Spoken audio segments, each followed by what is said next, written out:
Hello everyone, welcome back to G Tech Poly. दोस्तों, हम concrete technology की रिवीजन क्लासेस कर रहे हैं, जिसमें कि हम इसका लास्ट मूवमेंट बैच कर रहे हैं और लास्ट मूवमेंट बैच का ये सेकंड लेक्चर है। इस बैच में हम एक लेक्चर में पूरा एक चैप्टर कंप्लीट करते हैं और इसके सबसे पहले लेक्चर में हमने पहला चैप्टर बहुत अच्छे तरीके से रिवाइज कर लिया था और आज के इस लेक्चर में हम इसका सेकंड चैप्टर रिवीजन करने वाले हैं। और आप सभी जानते हैं सेकंड चैप्टर बहुत बड़ा चैप्टर है, जिसको ऐप पर हमने टोटल 14 लेक्चर में कंप्लीट किया था। तो उस पूरे के पूरे 14 लेक्चर्स को हम सिंगल लेक्चर में रिवाइज करने वाले हैं, इसलिए लेक्चर थोड़ा सा बड़ा रहेगा, लगभग 2 घंटे का भी हो सकता है। बट आप लोगों को पूरे फोकस के साथ ध्यान से लेक्चर को देखना है, ताकि आप लोग इस चैप्टर से लगभग 10 से 15 नंबर का पार्ट अपना गेन कर पाए। मिनिमम 10 नंबर तो जरूर आएंगे इस अकेले चैप्टर से, ठीक है। तो सबसे पहले हम देख लेते हैं जो हमारा सेकंड चैप्टर है, उस सेकंड चैप्टर में कौन कौन से क्वेश्चंस प्रीवियस ईयर्स में पूछे गए लास्ट के 10 साल में। सेकंड चैप्टर का नाम है इंग्रेडिएंट्स ऑफ कंक्रीट, यानी कंक्रीट के घटक। और आप सभी जानते हैं कंक्रीट के 3 इंग्रेडिएंट होते हैं, 3। सबसे पहला होता है बेटा सीमेंट, आप सबको पता है सीमेंट होता है। सीमेंट के बाद दूसरा जो इसका घटक होता है, दूसरा होता है इसमें एग्रीगेट, जिसे मिलावा कहते हैं, जिसमें महीन मिलावा और मोटा मिलावा दोनों आते हैं, यानी सैंड आता है इसमें और ग्रेवल आता है। और तीसरा होता है वाटर। और हमें इन तीनों के बारे में पढ़ना है, ठीक है, जिसमें से सीमेंट और एग्रीगेट के क्वेश्चन ज्यादा पूछे जाते हैं। पानी पर कभी कभार एक क्वेश्चन पूछ लिया जाता है कि जो हम पानी यूज करते हैं कंक्रीट में, उस पानी में कौन कौन सी अशुद्धियां नहीं होनी चाहिए, अगर कोई अशुद्धि है तो उसे कैसे दूर करते हैं, इतना सा क्वेश्चन सिर्फ। बाकी सारे क्वेश्चन सीमेंट और एग्रीगेट से ही आते हैं, बहुत बड़ा पार्ट है ये अकेला चैप्टर बेटा। सेकंड चैप्टर 3 चैप्टर के बराबर है, इसलिए बहुत ध्यान से समझना है, इंपोर्टेंट भी बहुत ज्यादा है। तो जो क्वेश्चन पूछे गए हैं वहां से हमें इस चैप्टर की इंपोर्टेंस पता चलेगी। बाकी मैं पूरे ही चैप्टर को कंप्लीट रिवाइज कराने वाला हूं, जिसमें से इंपोर्टेंट टॉपिक्स को ज्यादा अच्छे से तैयार करेंगे और जो कम इंपोर्टेंट है उनको सिर्फ एक बार रिवाइज कर लेंगे, ठीक है। तैयार हैं आप सब लोग? तो पहले क्वेश्चन देख लीजिए। इन्हीं 3 चीजों से क्वेश्चन बने होंगे इस चैप्टर में। जैसे पहला क्वेश्चन बना है इसमें 2021-22 वाला पेपर देख रहे हैं, 2 क्वेश्चन आए थे इसमें, यानी 5-5 नंबर के 2 क्वेश्चन, तो 10 नंबर में ये पूछा गया था चैप्टर 21-22 के पेपर में। एक क्वेश्चन था सीमेंट की दुर्बलता क्या है, इसे कैसे निकालते हैं, यानी साउंडनेस ऑफ सीमेंट पूछा था। और साउंडनेस ऑफ सीमेंट के मैंने आपको टेस्ट बताए थे, तो वही टेस्ट आपको यहाँ पर लिखने थे। साउंडनेस टेस्ट पढ़ाया था ना सीमेंट का, ली चैटलियर एपरेटस से जो किया जाता है, ठीक है, तो वो आपको इसमें लिखना था एक क्वेश्चन। दूसरा क्वेश्चन पूछा था बालू का फूलना, यानी working of sand. Working of sand कहा था आपसे इंपोर्टेंट है, पूछ लिया गया पेपर में। तो 2 क्वेश्चन तो इंपोर्टेंट ये हो गए, साउंडनेस ऑफ सीमेंट और वर्किंग ऑफ सैंड, 2 क्वेश्चन हो गए इंपोर्टेंट। देखिए 20-21 के पेपर में कौन से क्वेश्चन आए थे। पोर्टलैंड पोजोलाना सीमेंट पर संक्षिप्त टिप्पणी लिखनी थी। पोर्टलैंड पोजोलाना सीमेंट आपको पढ़ाया गया था, इंपोर्टेंट है, ठीक है, 2020-21 के पेपर में पूछा था। आपको ग्रेडिंग ऑफ एग्रीगेट की ग्रेडिंग पढ़ाई थी बेटा, ग्रेडिंग ऑफ एग्रीगेट आपको पढ़ाया था, यानी मिलावे का ग्रेडीकरण आपको सिखाया था, पेपर में पूछा गया है, ठीक है। चलिए, तो आपको 2020-21 के पेपर में 2 क्वेश्चन ये पूछे गए हैं, सिर्फ 2 ही क्वेश्चन थे। तो 21-22 में भी 2 क्वेश्चन, 20-21 में भी 2 क्वेश्चन, यानी 10 नंबर में ये चैप्टर आपका जरूर आएगा, ठीक है। तो टॉपिक समझते चलना, कौन कौन से इंपोर्टेंट है, इनको ज्यादा अच्छे से पढ़ेंगे और बाकी सभी टॉपिक्स को रीड आउट करेंगे, ठीक है। इसके बाद आगे देखिए आप, 19 वाले पेपर में भी 2 क्वेश्चन पूछे थे, यानी 10 नंबर में जरूर आएगा चैप्टर ये। क्या पूछा था आपसे, डिफरेंट टाइप्स ऑफ एग्रीगेट। बेटा इसके साइज और शेप के अनुसार एग्रीगेट के प्रकार आपको बताने थे कि मिलावा कितने प्रकार के होते हैं, इसके शेप के अनुसार और साइज के अनुसार। सब बच्चे बता सकते थे, आपको पढ़ाया गया है बहुत अच्छे से। इसके बाद आपसे मिलावे की विशेषताएं पूछा था, मिलावे की विशिष्टियों का संक्षेप में वर्णन कीजिए, यानी कैरेक्टरिस्टिक्स बतानी थी आपको एग्रीगेट की। तो टाइप ऑफ एग्रीगेट और characteristics of aggregate most important part था, ये भी पूछा है पेपर में। इसके बाद 2018 वाले पेपर में रैपिड हार्डनिंग सीमेंट के बारे में पूछा था, इस पर टिप्पणी लिखनी थी। इसके अलावा दूसरा क्वेश्चन इसमें बालू का फूलना पूछा गया था और जो हानिकारक सामग्री होती है मिलावे में उसके बारे में पूछा था। तो 10 नंबर में ही आपके 2018 वाले पेपर में भी पूछा है। इन सभी टॉपिक्स को ज्यादा अच्छे से पढ़ के जाएंगे पेपर में आप, क्योंकि मोस्ट इंपोर्टेंट है ये। इन सबको मैं जस्ट अभी रिवाइज कराने वाला हूं और मैं तो पूरा का पूरा चैप्टर रिवाइज कराऊंगा। इन सबको ज्यादा अच्छे से पढ़ेंगे, बाकी सबको रिवीजन कर लेंगे, ठीक है। 17 के पेपर में एक क्वेश्चन पूछा है ये वाला, एग्रीगेट की गुणवत्ता का उपयोग करने के लिए नियंत्रण परीक्षण करना है आपको, ठीक है। आपको टेस्ट करना है किसके लिए, क्वालिटी ऑफ एग्रीगेट। एग्रीगेट की क्वालिटी को टेस्ट करना है आपको, मिलावे का टेस्ट। तो मिलावे के परीक्षण आपको पढ़ाए गए हैं, ये पूछ लिए हैं पेपर में, ठीक है। 17 के पेपर में एक क्वेश्चन ये था, 17 में सिर्फ एक ही क्वेश्चन पूछा गया था। फिर 16 के पेपर में 2 क्वेश्चन आए थे। एक क्वेश्चन आया था, देखिए कह रहा था ना मैं आपसे कि पानी में अत्यधिक अशुद्धि का कंक्रीट पे क्या प्रभाव पड़ता है बताइए। तो पानी में अशुद्धि के बारे में पूछ लिया, तो ये क्वेश्चन पूछा है पेपर में, ठीक है। पढ़िएगा बहुत अच्छे से, कितने टाइप की अशुद्धि होती है पानी में आपको पढ़ाया था ऐप पर। आई थिंक लेक्चर नंबर 16 था शायद, मुझे अभी भी याद है, 16 में लेक्चर में ये पढ़ाया था आपको, ठीक है। इसके बाद आपसे पूछा है यहाँ पर सीमेंट के प्रकार बताने थे, कितने टाइप की सीमेंट है। मैंने आपको कम से कम 8-10 टाइप की सीमेंट पढ़ाई थी, उन सब के नाम लिखने थे और केवल 2 के बारे में लिखना था, कोई से 2 प्रकार को आपको एक्सप्लेन करना था जो आपको आते हों, ठीक है। समझ आ रहा, 3 ही चीज से पूछ रहा है, सीमेंट, एग्रीगेट, पानी, इन्हीं पर क्वेश्चन बन रहे हैं बार बार, ठीक है। इसके बाद 2015 में देखिए 3 क्वेश्चन पूछे हैं। एक तो rapid hardening cement, Portland cement के बारे में पूछा है, एक वर्किंग ऑफ सैंड के बारे में पूछा गया था और एक सेटिंग टाइम ऑफ सीमेंट के बारे में पूछा है। ये 2015 के पेपर में आए हैं 3 क्वेश्चन, यानी 15 नंबर में पूछा था यहाँ पर। तो इसके बाद देखिए 14 के पेपर में कौन से क्वेश्चन पूछे हैं। 14 के पेपर में भी 3 क्वेश्चन पूछे हैं, मोस्ट इंपोर्टेंट चैप्टर है, देख रहे हैं ना आप लोग।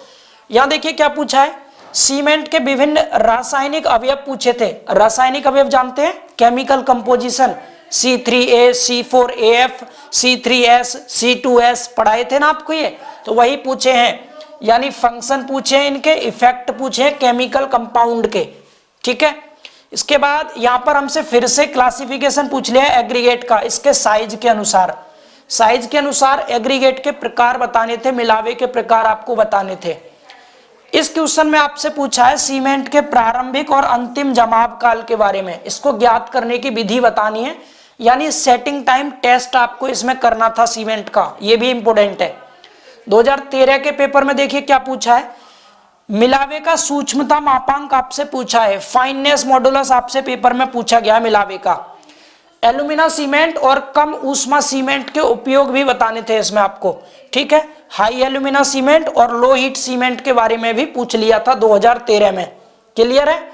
इसके बाद देखिए 2013 में ही एक क्वेश्चन और पूछा था आपसे, एग्रीगेट का वर्गीकरण कीजिए, ठीक है। इसके बाद इसकी विशेषताएं भी पूछी थी एग्रीगेट की। 12 के पेपर में क्या पूछा था, 12 के पेपर में प्रॉपर्टीज पूछी थी और यूज पूछा था लो हीट सीमेंट का, ठीक है। इसके बाद डिफरेंस पूछा है किसके बीच में, कोर्स और फाइन एग्रीगेट के बीच में, ठीक है। और इनका मुख्य क्लासिफिकेशन भी पूछा गया था, यानी ये समझ लीजिए एग्रीगेट और सीमेंट मोस्ट इंपोर्टेंट पार्ट है, पूरा पढ़ के जाइएगा अच्छे से। 11 के पेपर में एक क्वेश्चन पूछा है, सिर्फ सेटिंग टाइम बतानी थी आपको पोर्टलैंड सीमेंट की, ठीक है। तो क्वेश्चन देख करके आपको टॉपिक्स समझ आ रहे हैं, कौन कौन से टॉपिक्स इंपोर्टेंट है।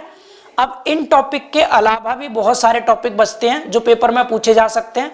अब हम स्टार्ट करते हैं अपना रिवीजन। अभी तक तो मैं सिर्फ क्वेश्चन दिखा रहा था कि इस चैप्टर में किस किस तरह के क्वेश्चन पूछे गए हैं। इन क्वेश्चन को देखने से एक बेसिक सा आइडिया लग जाता है कि हमारी तैयारी किस लेवल तक है, क्या हम इन सभी क्वेश्चंस के आंसर कर पा रहे हैं।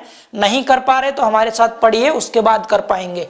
तो चलिए शुरू कर लेते हैं। सीमेंट, जहां पर क्योंकि ये तो पूछेगा नहीं सीमेंट क्या है, तो उस चीज को जल्दी से रिवाइज करेंगे और जो इंपोर्टेंट पार्ट है उस पर टाइम देंगे। तो सीमेंट सभी जानते हैं क्या होता है। सीमेंट 2 तरह के पदार्थों को मिलकर बनता है बेटा। सबसे पहले सीमेंट एक बंधक पदार्थ है, क्या है, बाइंडिंग मटेरियल है, ये बाइंडिंग मटेरियल, ठीक है।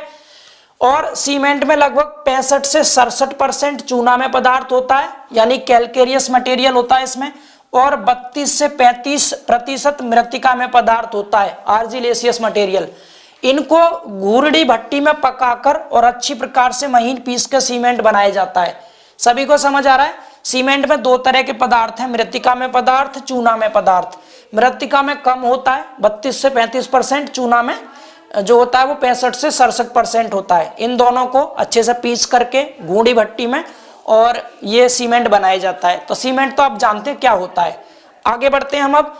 सीमेंट के कॉन्स्टिट्यूएंट कौन कौन से हैं, यानी सीमेंट बनाने के लिए जो पदार्थ चाहिए वो कौन कौन से हैं, कौन कौन से संघटक होते हैं इसके, पूछ सकता है। हालांकि पूछा नहीं गया, फिर भी पूछ सकता है। तो मैं एक ट्रिक लिख रहा हूं आपके सामने, लिखी हुई है ट्रिक। इस ट्रिक को आप देख पा रहे हैं, आपके सामने ट्रिक लिखी है। इस ट्रिक से आप सभी नाम याद कर सकते हैं, इस ट्रिक की मदद से। ट्रिक क्या है? लाइमसा जिम्सा। ट्रिक का नाम याद रखेंगे, लाइमसा जिम्सा। तो पहले नंबर पर लाइम आ रहा है, पहले नंबर पर लाइम है, तो पहला हो गया लाइम। लाइम होता है कच्चा चूना, कैल्शियम ऑक्साइड। ये सबसे ज्यादा मात्रा में होता है, 62 से लेके 65% होता है।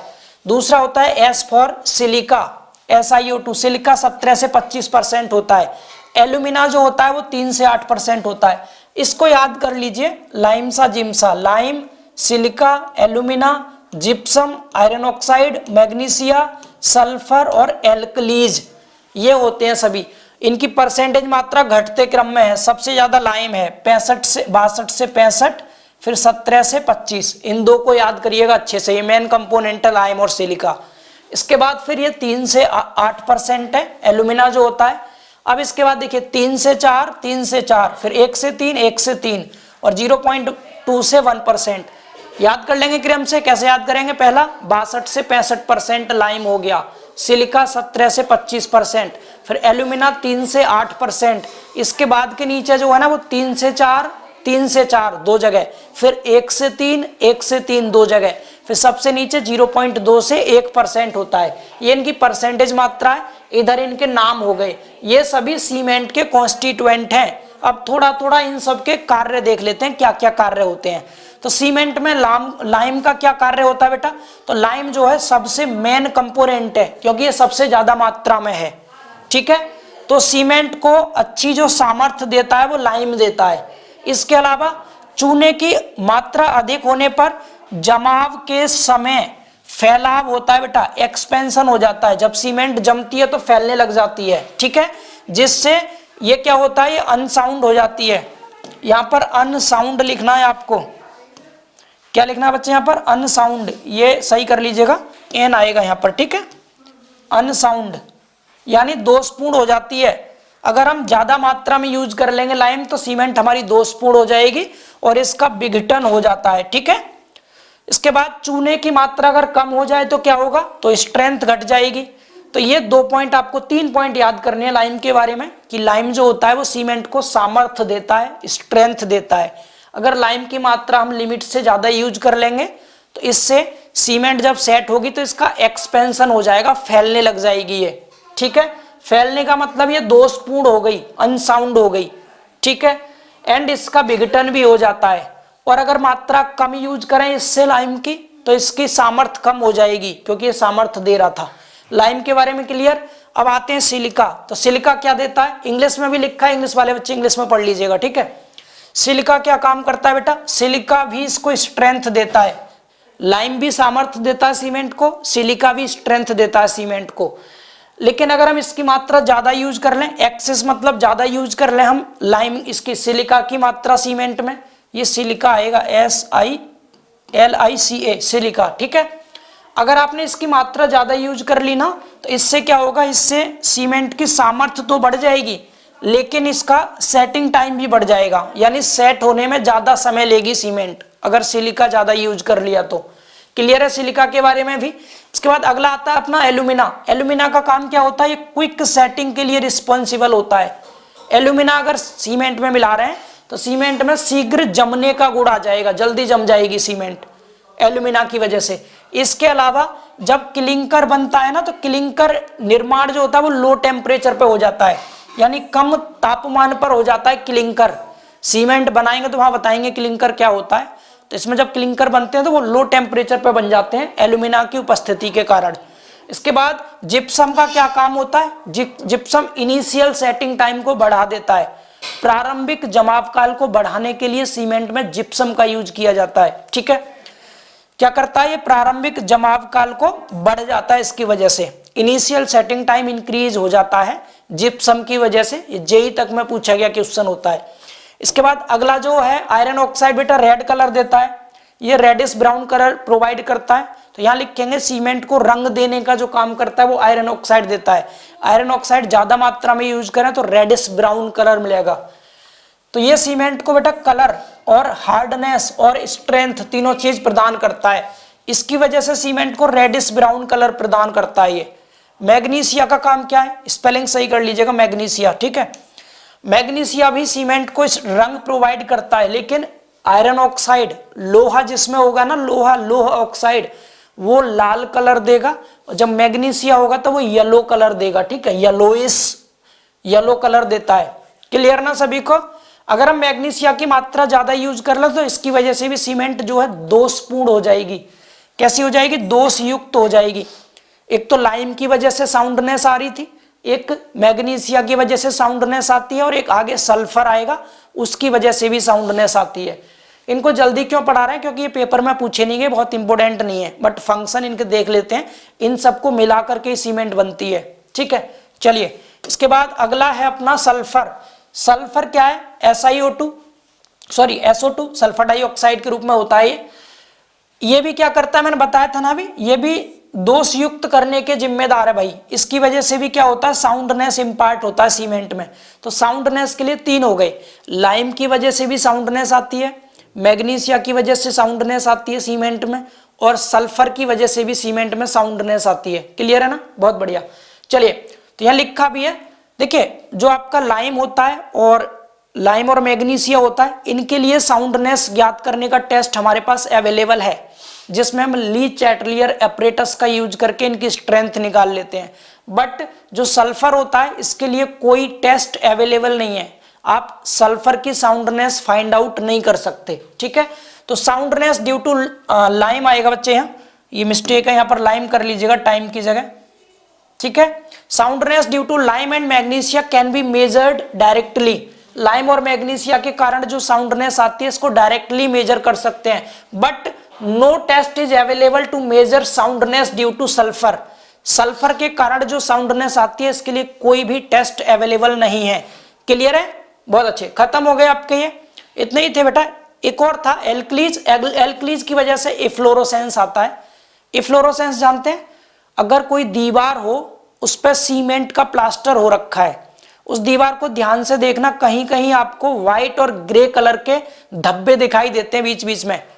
ठीक है, जो व्हाइट और ग्रे कलर के स्पॉट्स आपको दिखते हैं वो सही कहते हैं इफ्लोरोसेंस। हिंदी में इसको उत्फुल्लन बोला जाता है।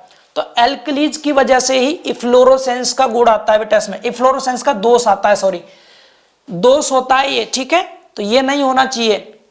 तो ये हो गए आपके इसमें कॉन्स्टिट्यूएंट ऑफ सीमेंट। क्लियर है सभी को। सीमेंट क्या होता है, सीमेंट चूना में और मृत्तिका में पदार्थों को मिला करके बनाया जाता है, जिसमें चूना में पदार्थ ज्यादा होता है, मृत्तिका में कम होता है। कौन कौन से घटक थे इसके, लाइमसा जिम्सा, यानी लाइम, सल्फर, पहला हो गया लाइम, दूसरा सिलिका, तीसरा एल्यूमिना। लाइमसा, फिर जिम्सा यानी जी फॉर जिप्सम, आयरन ऑक्साइड और सल्फर, मैग्नीशियम और सल्फर, इसके बाद फिर एल्कलीज। मतलब याद कर लीजिएगा क्रम से, ये मैंने आपको ऑलरेडी बता दिए हैं ट्रिक से। पहला हो गया लाइम, फिर हो गया सिलिका, फिर हो गया आपका एल्यूमिना, लाइमसा, फिर जिम्सा यानी जिप्सम, आयरन ऑक्साइड, मैग्नीशिया। इसके बाद आपका लास्ट में आता है सल्फर और एल्कलीज। तो लाइमसा, जिम्सा इस तरह याद करेंगे। सभी के कार्य भी समझा दिए। पेपर के पॉइंट ऑफ व्यू से अभी तक का हमारा जो मैंने अब तक पढ़ा है हमने यहाँ पर, अभी तक का कोई क्वेश्चन यहाँ तक नहीं पूछा गया था, यहाँ तक कोई क्वेश्चन पेपर में नहीं आया था। अब अगला टॉपिक देखते हैं पेपर में पूछा गया या नहीं। Chemical composition of cement important है, ये पूछा है पेपर में, इसको अच्छे से रिवाइज कर लेते हैं। ठीक है, चलिए सामने देखेंगे। पूछा था ना, एक क्वेश्चन पूछा था आपसे कि सीमेंट के रासायनिक अवयव जो होते हैं उनके क्या कार्य हैं समझाइए। तो रासायनिक अवयव से मतलब है केमिकल कंपाउंड। अब थोड़ा सामने ध्यान देना, आपको सभी केमिकल कंपाउंड क्लियर हो जाएंगे। ये है आपके पास सीमेंट, ध्यान दीजिएगा बेटा, ये सीमेंट है, आपने सीमेंट में मिला दिया पानी। जब आप सीमेंट में पानी मिलाएंगे तो इनके बीच में एक केमिकल रिएक्शन होती है। क्या होती है बच्चे? Chemical reaction. इस केमिकल रिएक्शन को कहते हैं हाइड्रेशन ऑफ सीमेंट। क्लियर है? जब सीमेंट में पानी मिलाया जाता है तो पानी जो होता है वो सीमेंट के पार्टिकल्स के साथ एक रासायनिक क्रिया कर लेता है, उसे हम हाइड्रेशन ऑफ सीमेंट कहते हैं, सीमेंट का जलायोजन कहते हैं। इस जलायोजन के दौरान सीमेंट और पानी का हमें एक पेस्ट मिलता है। क्या मिलता है? सीमेंट का एक पेस्ट मिल जाता है, सीमेंट पेस्ट, जिसे हम जेल भी कहते हैं। जेल, ये जेल के रूप में रहता है। ठीक है, सीमेंट का पेस्ट मिलता है। इसके अलावा इसमें से कुछ हीट उत्पन्न होती है बच्चे, हीट। जब इसमें से हीट जनरेट होती है, इस हीट को हम लोग कहते हैं हीट ऑफ हाइड्रेशन। इसी को हम हीट ऑफ हाइड्रेशन कहते हैं। ठीक है, अब जब सीमेंट में आपने पानी मिलाया, जलायोजन क्रिया हो गई, तो इसके दौरान 4 केमिकल कंपाउंड प्राप्त होते हैं हमें। कितने? 4 केमिकल कंपाउंड प्राप्त होते हैं। उन 4 केमिकल कंपाउंड्स को कहते हैं बॉक्स कंपाउंड। क्या कहते हैं? बॉक्स कंपाउंड कहते हैं उन्हें। क्लियर है? ये 4 केमिकल कंपाउंड्स कौन कौन से होते हैं? पहला केमिकल कंपाउंड होता है C3A, ट्राई कैल्शियम एल्यूमिनेट। क्या होता है? Try calcium aluminate. दूसरा जो मिलता है C4AF मिलता है, टेट्रा कैल्शियम एल्यूमिनोफेरेट। क्लियर? तीसरा जो मिलता है इसमें C3S मिलता है, ट्राई कैल्शियम सिलिकेट। और चौथा जो मिलता है वो C2S मिलता है, डाई कैल्शियम सिलिकेट। ये 4 केमिकल कंपाउंड हमें प्राप्त होते हैं सीमेंट में पानी मिलाने पर। ठीक है, थोड़ा सा यही बता देते हैं, इसमें से जो ए वाले होते हैं ये दोनों, ये हीट ऑफ हाइड्रेशन के लिए रिस्पॉन्सिबल होते हैं। ठीक है, C3A की वजह से सीमेंट में ज्यादा हीट उत्पन्न होगी, और तो और सीमेंट को जल्दी सेट कराने के लिए जो जिम्मेदार होता है वो यही होता है। ये सबसे पहले बनता है, इसके बाद ये बनता है, फिर ये बनता है, और इसकी रिएक्शन तो 1 साल तक चलती है लगभग। ये 24 घंटे में बन जाता है, ये भी 24 घंटे में बन जाता है। ये एक सप्ताह में बनता है, 7 दिन में, और ये वाला 1 साल तक बनता रहता है। ठीक है, ये दोनों हीट ऑफ हाइड्रेशन के लिए रिस्पॉन्सिबल होते हैं। ये वाले, ये किसके लिए रिस्पॉन्सिबल है? हीट ऑफ हाइड्रेशन के लिए। जबकि ये दोनों सीमेंट की स्ट्रेंथ के लिए रिस्पॉन्सिबल होते हैं, सामर्थ्य के लिए। ये बात भी सभी को समझ आ रही है? सामर्थ्य के लिए ये दोनों जिम्मेदार होते हैं। क्लियर? तो पहले आप ये समझ लीजिए हाइड्रेशन ऑफ सीमेंट क्या होता है। तो जब सीमेंट में पानी मिलाते हैं तो सीमेंट के विभिन्न घटक आपस में रासायनिक क्रिया करके विभिन्न यौगिक बनाते हैं, जिन्हें बॉक्स कंपाउंड कहते हैं, जो ये लिखे हुए हैं। इन यौगिकों की जल के साथ रासायनिक क्रिया को ही हम लोग हाइड्रेशन कहते हैं। पूछ ले तो लिख दीजिएगा। अब क्वेश्चन ये पूछा था कि सीमेंट में जो केमिकल कंपाउंड होते हैं, रासायनिक अवयव, उनके कार्य क्या हैं? तो हम इन चारों के कार्य समझ लेते हैं। ठीक है, चलिए। तो ये मैंने आपको बता ही दिया, बॉक्स कंपाउंड 4 होते हैं, tri calcium aluminate, tetra calcium aluminoferrite, tri calcium silicate और डाई कैल्शियम सिलिकेट। इनके पूरे फॉर्मूले पीछे लिखे हैं, बाकी इनके सिंबल यहाँ है, C3A, C4AF, C3S और C2S, ये 4 हैं। ठीक है, इसका फॉर्मूला ये है, इसका ये है। फॉर्मूले की जरूरत नहीं है, सिंबल याद कर लीजिए, काफी है। ठीक है, और इनके नाम, एक नोट पॉइंट लिखा है, which are not formed simultaneously, यानी ये एक साथ फॉर्म नहीं होते। सबसे पहले ये फॉर्म होता है, फिर ये, फिर ये, फिर ये। ठीक है, इस लाइन का मतलब है कि ये बॉक्स कंपाउंड एक साथ उत्पन्न नहीं होते, एक साथ नहीं बनते। ये एक एक करके चारों को पढ़ेंगे। पेपर में भी जो क्वेश्चन आपसे पूछा था, सीमेंट के रासायनिक अवयव के कार्य समझाइए, तो ये 4 रासायनिक अवयव हैं। आप ऐसे लिखते कि जब हम सीमेंट में पानी मिलाएंगे, पानी मिलाने के बाद सीमेंट के पार्टिकल्स पानी के साथ एक केमिकल रिएक्शन करते हैं, जिसे हम हाइड्रेशन ऑफ सीमेंट कहते हैं। हाइड्रेशन ऑफ सीमेंट के दौरान सीमेंट में 4 केमिकल कंपाउंड उत्पन्न होते हैं, जिनके नाम अभी आपको पीछे दिखाए हैं। ये नाम लिख दीजिएगा, ये चारों हैं। अब एक एक करके चारों के फंक्शन आपको समझाने हैं। सबसे पहले बात करेंगे हम C3A की, ट्राई कैल्शियम एल्यूमिनेट। 3 पॉइंट सबके बारे में लिखने हैं, बहुत आसान है। ठीक है, पहला पॉइंट, ट्राई कैल्शियम एल्यूमिनेट का काम क्या है? तो मैंने आपको बताया, ये वजन के हिसाब से 4 से और 14% होता है, यानी टोटल सीमेंट का जितना वजन होगा उसका 4 से 14% केवल C3A होता है। याद रहेगा, सीमेंट में पानी मिलाने के 24 घंटे के भीतर ये बन जाता है। इसको बनने में कितना समय लगता है? जैसे ही आपने सीमेंट में पानी मिलाया उसके 24 घंटे के अंदर अंदर ये बन के तैयार हो जाता है। इसका काम क्या होता है? तो यह है जलायोजन की अधिकतम मात्रा के लिए जिम्मेदार है। That means maximum amount of heat of hydration के लिए रिस्पॉन्सिबल है। ये हीट ऑफ हाइड्रेशन की जो अधिकतम मात्रा होती है उसके लिए जिम्मेदार होता है C3A। इसकी वजह से ज्यादा हीट जनरेट होती है। ठीक है, और भी आप पॉइंट लिख सकते थे। सीमेंट को जल्दी सेट कराने के लिए भी यही जिम्मेदार होता है, इसी की वजह से सीमेंट जल्दी सेट होती है।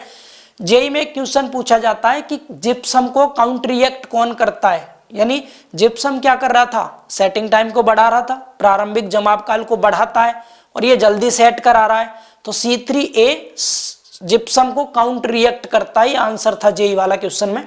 तो वो चीज जेई की हो गई, अभी डिप्लोमा के हिसाब से रिवाइज कर रहे हैं। ठीक है, जेई में पढ़ा देंगे सब। क्लियर है सभी को? C3A का जो फंक्शन है समझ आ गया, क्या काम है इसका? 4 से 14% होता है इसका वाई वेट। इसके बाद ये 24 घंटे के भीतर बन जाता है और ये मैक्सिमम हीट ऑफ हाइड्रेशन के लिए रिस्पॉन्सिबल होता है। दूसरे पर आते हैं, दूसरा है आपका C4AF। C4AF में टेट्रा आएगा बेटा, सही कर लेना, ये टेट्रा आएगा, यहाँ पर ट्राई नहीं आएगा। टेट्रा कैल्शियम एल्यूमिनोफेरेट, यहां पर आप करेक्ट कर लीजिएगा, ये मिस्टेक है। यहां क्या आएगा? टेट्रा। ठीक है, यहां सही कर लेना इसको, मैं इधर लिख देता हूं, टेट्रा लिखा जाएगा इधर। Tetra calcium aluminoferrite C4AF। इसकी बात करें, ये बाई वेट कितना होता है? तो ये 10 से और 18% होता है वजन के हिसाब से। C3A 4 से 14% था, ये 10 से 18% होता है। ये भी 24 घंटे के भीतर ही बन जाता है। जब सीमेंट में पानी मिलाएंगे उसके 24 घंटे के भीतर भीतर ये बन के तैयार हो जाएगा। ठीक है, इस यौगिक के निर्माण के दौरान उत्पन्न हाइड्रेशन की ऊष्मा की मात्रा प्रारंभ में तुलनात्मक रूप से अधिक होती है। शुरुआत में इसमें जो हीट होती है ज्यादा उत्पन्न होती है, लेकिन समय के साथ साथ बाद में घटती चली जाती है। और समय के साथ क्या होता है बेटा? ऊष्मा की मात्रा घटती जाती है। ठीक है, शुरू में ज्यादा रहती है, बाद में कम हो जाती है। क्लियर है सभी को? ये बहुत अच्छे। ये हो गया C4AF का काम। अब जो है आपका बेटा C3S, यहां टेट्रा लिख दिया, यहां ट्राई आएगा, यहां पर ट्राई आएगा, टाइपिंग की मिस्टेक है। ठीक है, यहां ट्राई कर लीजिएगा। और ये नोट्स तो मैंने पहले ही एक्सपोर्ट कर दिए, कोई बात नहीं, कर लीजिएगा अपने हिसाब से। ठीक है, ट्राई आएगा, ट्राई कैल्शियम, क्लेशियम नहीं कैल्शियम आएगा यहाँ भी, सिलिकेट। स्पेलिंग थोड़ी मिस्टेक थी, प्लीज करेक्ट करना इसे। ट्राई कैल्शियम सिलिकेट आएगा C3A। इसका काम क्या है? देखिए, बनता कितने टाइम में? ये 1 सप्ताह में बनता है। अच्छा, वाई वेट कितना होता है? सबसे ज्यादा यही होता है वाई वेट, ये 45 से 85% होता है। C3A कितना था? 4 से 14%। C4AF 10 से 18% था और C3S 45 से 85% होता है बाई वेट। 1 सप्ताह के भीतर बन के तैयार हो जाता है। जब सीमेंट में पानी मिलाएंगे उसके एक सप्ताह का समय लगता है इसको बनने में। ठीक है, ये जो सामर्थ्य होती है ना सीमेंट की, इनिशियल स्ट्रेंथ, प्रारंभ में जो सामर्थ्य चाहिए वो इसी के कारण आती है। ठीक है, सीमेंट में प्रारंभिक सामर्थ्य इसी से मिलती है। तो 3 पॉइंट इसके बारे में हो गए। चलिए, अगला है आपका die calcium silicate C2S। C2S भी बाई वेट लगभग C3S के जितना ही होता है लगभग। ठीक है, ये क्या बात है? नहीं, ये गलत लिखा है यहाँ पर, ये पॉइंट बेटा उसके लिखे हुए हैं, इसको सही कर लेना, ये पॉइंट ठीक नहीं है। ये डाई कैल्शियम सिलिकेट के पॉइंट नहीं है, आगे है क्या? आगे नहीं है, मैं चेंज करा देता हूं यहां पर, सुनिए ध्यान से। ये पॉइंट गलत है, हिंदी वाले पॉइंट गलत है, इंग्लिश में शायद सही लिखा है। हिंदी वाले पॉइंट्स को हटा दीजिए, ये C3S वाले ही पॉइंट है। मैंने डायरेक्ट PDF ओपन कर लिया, चेक नहीं किया था, कोई बात नहीं। ठीक है, चलिए, इंग्लिश वाले पॉइंट करेक्ट लिखे हैं। ये कितना होता है बाई वेट? 15 से 35% होता है। ठीक है, ये 15 से 35% होता है बाई वेट, और ये फॉर्म होता है बहुत धीरे धीरे, लगभग 1 साल तक बन के तैयार होता है। C3A 24 घंटे में हो रहा था, C4AF 24 घंटे में हो रहा था, C3S 1 सप्ताह में हो रहा था, और C2S जो होता है इसकी रिएक्शन स्लोली चलती रहती है 1 साल तक लगभग, ठीक है। It is formed very slowly after addition of water in cement. Cement में वाटर ऐड करने के बाद बहुत स्लोली ये फॉर्म होता है, ठीक है। And may require a year, कितना टाइम लेता है लगभग ए ईयर, 1 साल लेता है, ऑफ फॉर इट्स फॉर्मेशन, इसके फॉर्मेशन में लगभग 1 साल का समय लगता है, ठीक है। इट इज रिस्पॉन्सिबल, ये किसके लिए रिस्पॉन्सिबल होता है, प्रोग्रेसिव स्ट्रेंथ ऑफ सीमेंट के लिए, यानी बाद की स्टेज में जब हमें प्रोग्रेसिव स्ट्रेंथ चाहिए, बाद में स्ट्रेंथ चाहिए, अंतिम सामर्थ्य के लिए जिम्मेदार होता है C2S। जब 1 साल तक रिएक्शन हो रही है तो धीरे धीरे बाद तक सामर्थ्य देता है, शुरू में सामर्थ्य चाहिए तो C3S देता है। तो ये 4 आपके केमिकल कंपाउंड थे जिनके बारे में आपको बताना था, इनके कार्य क्या होते हैं। उम्मीद है आपको ये समझ में आए होंगे। चारों के बारे में 3-3 पॉइंट आपको लिखने थे। ये क्वेश्चन आपके पेपर में पूछा गया था और मैं उम्मीद करता हूँ ये सबको तैयार हो गया होगा। क्लियर है ना, बहुत अच्छे। आगे बढ़ लेते हैं। ये सब आपको नहीं लिखना है, सब जेई के बारे में है। नीचे के जो नोट पॉइंट है ये कुछ मत लिखना डिप्लोमा लेवल पे। बाकी ये भी आपको हाइड्रेशन ऑफ सीमेंट ये आपको पढ़ा दिया। बाकी हाइड्रेशन ऑफ सीमेंट का मतलब है सीमेंट में जब हम पानी मिला रहे हैं तो जो रिएक्शन हो रही है उसको हाइड्रेशन ऑफ सीमेंट कहेंगे। हाइड्रेशन ऑफ सीमेंट के दौरान कितने पानी की आवश्यकता होती है वो चीज यहाँ बताई गई है, सबको पढ़ा रखा है। टोटल पानी कितने % चाहिए सीमेंट के हाइड्रेशन के लिए, फिर भी एक बार देख लीजिए। देखिए 7 दिनों के दौरान ओपीसी के हाइड्रेशन के में जो टेम्परेचर होता है वो 89 to 90 कैलोरी पर ग्राम से, और इतना होता है 7 दिन में, यानी इतनी हाइड्रेशन जो है 7 दिन में मिलती है हीट ऑफ हाइड्रेशन। 28 दिन में कितनी मिलती है 90 से, और 100 कैलोरी पर ग्राम हमें हीट ऑफ हाइड्रेशन मिल जाती है। तो ये 7 दिन की हीट ऑफ हाइड्रेशन है कैलोरी पर ग्राम में, ये 28 दिन की। ये जेई के पॉइंट ऑफ व्यू से बहुत इंपोर्टेंट था। आपको तो यहाँ पर सिर्फ 4 बॉक्स कंपाउंड के नाम लिखने थे, उनके फंक्शन लिखने थे, ठीक है। बाकी अगर ये पूछ ले कि सीमेंट के हाइड्रेशन के लिए पानी की कितनी मात्रा की आवश्यकता होती है तो आप यहाँ पर बता सकते हैं ये वाला पॉइंट जो इंपोर्टेंट है। सीमेंट के भार के हिसाब से 23% पानी की आवश्यकता होती है। किसके लिए बेटा, जलायोजन के लिए। जलायोजन मतलब होता है हाइड्रेशन के लिए। और लगभग 15% पानी हमें चाहिए किसके लिए, जो कणों की रिक्तियां होती हैं उनको भरने के लिए। मतलब कहने का ये है, ये अपने पास सीमेंट है, मेरी बात को सुनेंगे फिर से।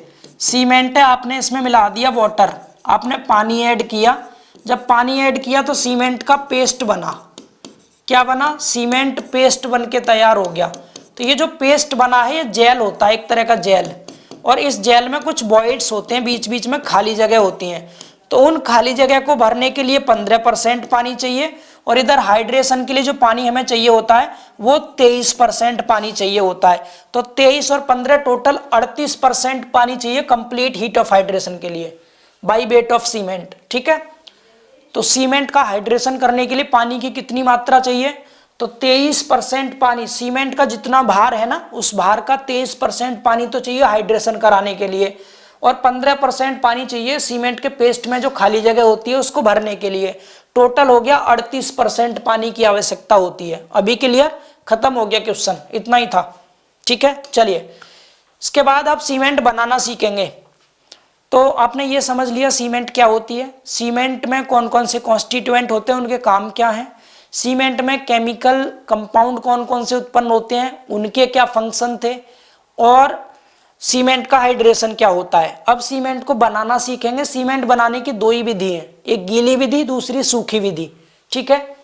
तो एक होता है बेटा, देखिए मैन्युफैक्चर करने के लिए 3 चीज चाहिए। एक तो मिक्सिंग करेंगे, जिन पदार्थ से मिलके सीमेंट बन रहा है उनको आपस में मिलाते हैं।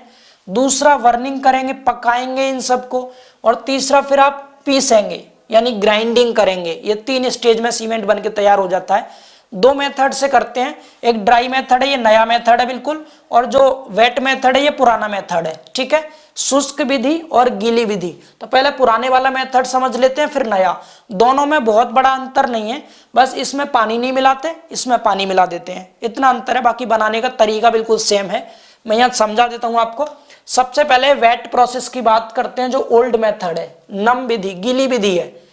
आपको पता है सीमेंट बनाने के लिए 2 तरह के पदार्थ चाहिए, एक चाहिए आपको मृत्तिका में पदार्थ जिसे हम आर्जिलेसियस मटेरियल कहते हैं, दूसरा चाहिए चूना में पदार्थ, ये लगभग 62 से 65% चाहिए और ये 32 से 35% लगभग चाहिए। ठीक है, हम क्या करेंगे, दोनों को ही पीसेंगे, मृत्तिका में पदार्थ को भी पीसेंगे और इधर चूना में पदार्थ को भी पीसेंगे। पीसने को क्रशिंग कहते हैं। लगभग 25 mm के साइज में इसको पीस लेते हैं, क्रश कर लेते हैं, इसको भी क्रश करेंगे। ठीक है, दोनों को पीस लिया। पीसने के बाद इनको स्टोर करेंगे, इकट्ठा करके रख लेंगे, स्टोरेज, इसका भी स्टोरेज कर लिया। स्टोर करके इनको चैनल के माध्यम से आपस में मिलाएंगे। ठीक है, जब आपस में मिलाते हैं, विधि कौन सी है, गीली वाली। गीली है तो बेटा यहाँ पर इसमें पानी मिला करके और इसको पीसेंगे, यानी इसकी वेट ग्राइंडिंग करेंगे। किस में करते हैं, बॉस मिल में, बॉस मिल में करते हैं या बॉल मिल में करते हैं। ठीक है, जिससे सिलरी बन जाती है। धावन चक्की या बॉल मिल में इनको गीला पीस करके घोल बनाया जाता है, घोल को कहते हैं सिलरी। समझ पा रहे हैं, मृत्तिका में पदार्थ लिया, चूना में पदार्थ लिया, दोनों को 25 mm साइज में पीस लिया, दोनों को स्टोर किया, फिर चैनल के माध्यम से एक पास मिलाया। चैनल मतलब नाली जैसी होती है, उसमें बहा करके एक पास मिलाते हैं। इनको मिला के इनकी वेट ग्राइंडिंग करते हैं, गीला पीसेंगे इसको। किस में, बॉस मिल में या बॉल मिल में, यानी धावन चक्की या बॉल मिल में इनको गीला पीसा जाता है। गीला पीस के इनकी स्लरी बन जाती है। जैसे मिट्टी लेना, पीसी हुई मिट्टी में पानी मिला देना, तो जो स्थिति उसकी दिखाई देगी ना, वही एक तरह की सिलरी कहलाएगी, घोल जैसा बन जाएगा सीमेंट का, पिसी हुई सीमेंट का। ये घोल बन गया। अब क्या करेंगे, अब बेटा आप इसको, अब इसकी ब्लेंडिंग करेंगे। ब्लेंडिंग मतलब सही अनुपात में घोल का सम्मिश्रण करेंगे, करेक्ट प्रोपोर्शन में इस घोल को मिलाएंगे। मतलब जो सिलरी मिली है, अगर इसमें किसी भी कॉन्स्टिट्यूएंट की मात्रा कम है, जो लाइम सा जिम्सा आपको बताया था, lime, silica, alumina, gypsum, iron oxide, magnesia, sulphur, alkalis, इन सब की मात्रा चेक करेंगे, कुछ कम तो नहीं है। जो चीज कम होगी वो मिला देते हैं। सीमेंट की अगर हमें सेटिंग टाइम बढ़ाना हो तो जिप्सम भी यहीं पे मिलाया जाता है, यहाँ पर मिला देंगे, यानी ब्लेंडिंग करेंगे, सही अनुपात में घोल का सम्मिश्रण कर लिया। जब इसका सम्मिश्रण हो गया, अब इसके बाद क्या करेंगे, अब इसके बाद इसको ले जाएंगे रोटरी भट्टी में, घूड़ी भट्टी में ले जाएंगे इसको और इसकी बर्निंग करेंगे। बर्निंग मतलब इसको पकाएंगे, बर्निंग मतलब जलाना नहीं है, पकाने से मतलब है सीमेंट को। ठीक है, 1500 डिग्री सेल्सियस से लेकर 1700 डिग्री सेल्सियस पे इसको हम बर्न करते हैं। ये जेई में पूछा गया क्वेश्चन है। ठीक है, और इसको पिसे हुए कोयले के माध्यम से वर्न किया जाता है। जैसे ईंट को चिमनी में पकाते हैं ना, वैसे इसकी भी वर्निंग करते हैं रोटरी किल्न में। किल्न मतलब भट्टी होती है, घूड़ी भट्टी हिंदी में कहेंगे। तो घूड़ी भट्टी में ले जाएंगे सिलरी को, वहां ले जाकर 1500 से 1700 डिग्री सेल्सियस टेम्परेचर पे इसको पकाएंगे। अब जब ये पक जाता है तो क्लिंकर बन जाते हैं, क्लिंकर फॉर्म होते हैं। क्लिंकर जानते हैं आपने, पॉलीथिन देखी है, जलती हुई आग में पॉलीथिन डाल देना, छोटी छोटी बॉल जैसी जो बन जाती है ना काले कलर की, वही एक तरह से सीमेंट के क्लिंकर का रूप है। ऐसे ही जब सीमेंट की यहाँ पर सिलरी थी, आपके पास घोल था, आपने इस घोल को अच्छे से पीस के अनुपात कर लिया, फिर भट्टी में ले जाके पका लिया। जब आप पकाएंगे तो आपको छोटी छोटी गोली जैसी मिल जाएंगी, उन्हें क्लिंकर कहते हैं। इन क्लिंकर को पीस लेंगे अच्छे से, इनकी फाइन ग्राइंडिंग करेंगे, महीन पीसेंगे। किस में पीसेंगे, ट्यूब मिल में पीस सकते हैं। तो ट्यूब मिल में बारीक पीसते हैं इसको। अब पीसने के बाद इनको बेटा, इसमें सीमेंट के पार्टिकल आपको मिल गए। जब ये पिस गया तो समझो सीमेंट के पार्टिकल हैं ये। इनको एक बोरे में भर लीजिए 50 किलो के। ठीक है, इनको पहले ठंडा करते हैं, ठंडा करके फिर पैक कर लेते हैं। पैक किस में करते हैं, 50 kg के बोरे में पैक किया जाता है। ठीक है, और फिर इसके बाद क्या करते हैं, इसके बाद इनको गोदाम में भेज दीजिए बिकने के लिए, बेच दीजिए, सेल कर दीजिए। तो बन गया बेटा सीमेंट। सीख गए सीमेंट बनाना, बहुत सिंपल प्रोसेस है। इसी तरह से आपको समझाया है ताकि आसानी से समझ में आ सके। गीली विधि थी ये, इसी को थ्योरी के रूप में लिखा गया। जो बच्चे पढ़ना चाहे पढ़ लीजिएगा। सीमेंट उत्पादन की नम विधि है, यह लिखा गया इसको थ्योरी के रूप में। जो समझाया है वही सब हिंदी अंग्रेजी दोनों भाषा में लिखा है, सब बच्चे पढ़ लेंगे। अब आते हैं सूखी विधि पर। गीली विधि सीख गए ना, बिल्कुल वही तरीका है। बस जब आप चूना में, मृत्तिका में पदार्थ को पीस करके आपस में मिला रहे थे ना, तो वहां पर आप गीली पिसाई कर रहे थे इसकी। बस वो गीली पिसाई ना करके सूखी पिसाई करनी है, बस और कुछ नहीं। ठीक है, वही अंतर आएगा सिर्फ। तो देखिए, पहले आपने मृत्तिका में पदार्थ लिया, फिर चूना में पदार्थ लिया, दोनों को आपने क्रश कर लिया, दोनों की पिसाई की। हम जाग क्रशर में पीसते हैं इनको, इसका नाम है क्रशर का, मशीन का नाम है ये। ठीक है। इसे भी, इसकी भी क्रशिंग करेंगे 25 mm तक, कोई अंतर नहीं। इसको और महीन पीस लेंगे, फाइन ग्राइंडिंग कर लेंगे ट्यूब मिल में। जब महीन पिसाई करनी हो तो उसको ट्यूब मिल या बॉल मिल में पीसते हैं। बॉल मिल में मोटी पिसाई होती है, ट्यूब मिल में महीन पिसाई होती है। यहां क्रशिंग तो की 25 mm तक, और महीन पीस लेंगे इसको, ठीक है। महीन पीस लिया, इसको भी महीन पीस लिया, फिर इनका स्टोरेज किया, इधर भी स्टोरेज किया। दोनों को चैनल के माध्यम से मिक्स करेंगे, मिक्सर यानी मिक्सिंग करेंगे किसकी, raw ingredients in correct proportion, यानी कच्चे माल का मिश्रण बनाएंगे सही अनुपात में। जिस किसी भी इंग्रेडिएंट की कमी होगी वो यहीं मिला देंगे। सही अनुपात में मिल गया ये, ठीक है। पानी तो यहां मिलाना नहीं है, पानी मिलाते तो स्लरी बनती, इसमें स्लरी नहीं बनेगी, ठीक है, क्योंकि सूखा है ये। अब सूखा है तो स्लरी नहीं बनी। इसके बाद आप सीधे इसकी प्री हीटिंग करेंगे। प्री हीटिंग करते हैं 800 डिग्री सेल्सियस पर, ठीक है। एग्जॉस्ट गैस के द्वारा करते हैं, जो हॉट एयर होती है, गर्म हवा भेजते हैं इसके अंदर, उसके द्वारा इसकी प्री हीटिंग कर लेते हैं 800 डिग्री सेल्सियस टेम्परेचर पर, ठीक है। प्री हीटिंग हो गई। प्री हीटिंग के बाद क्या होगा, फिर इसको ले जाएंगे घूड़ी भट्टी में, इसमें इसकी वर्निंग करेंगे 1500 से 1700 डिग्री सेल्सियस पर पिसे हुए कोयले के द्वारा। वर्न हो गया, यहाँ बर्न जहां पर होगा वहां क्लिंकर बनेगा, लेकिन इसमें सिलरी नहीं बनती, घोल नहीं बनते, क्योंकि पानी नहीं मिलाया। सूखे हुए क्लिंकर बनेंगे। ये क्लिंकर बनते हैं 5 mm से 10 mm व्यास की बॉल जैसी बन जाती हैं, ठीक है। इनकी फाइन ग्राइंडिंग करते हैं ट्यूब मिल में, फाइन ग्राइंडिंग कर ली, सीमेंट के पार्टिकल मिल गए, इनको ठंडा करके भर लिया 50 किलो के बोरे में, 50 kg के बोरे में भर लिया। लीजिए, ये आपका सूखी विधि हो गई। बस कितना स्टेप कम था, यहां पर चेंज था। वहां पर हम बैट ग्राइंडिंग कर रहे थे, गीली पिसाई कर रहे थे, यहां पर गीली पिसाई ना करके ऊपर ही हमने फाइन ग्राइंडिंग कर ली, सूखी पिसाई कर ली, ठीक है। बाकी फिर इनको मिला के अच्छे से प्री हीटिंग की पहले, फिर इनको वर्निंग किया, क्लिंकर बने और फाइन ग्राइंडिंग की, सीमेंट बन गया, ठंडा हो गया, पैकेट में भर लिया, खत्म। अब आगे बेटा सीमेंट के टेस्ट। सीमेंट बनाना सीख लिया हमने, पूछा जाए तो कर दीजिएगा एग्जाम में, जैसे समझाया है स्टेप वाइज यही आपको करना है, ठीक है। अब आ जाते हैं सीमेंट के टेस्ट कौन कौन से हैं।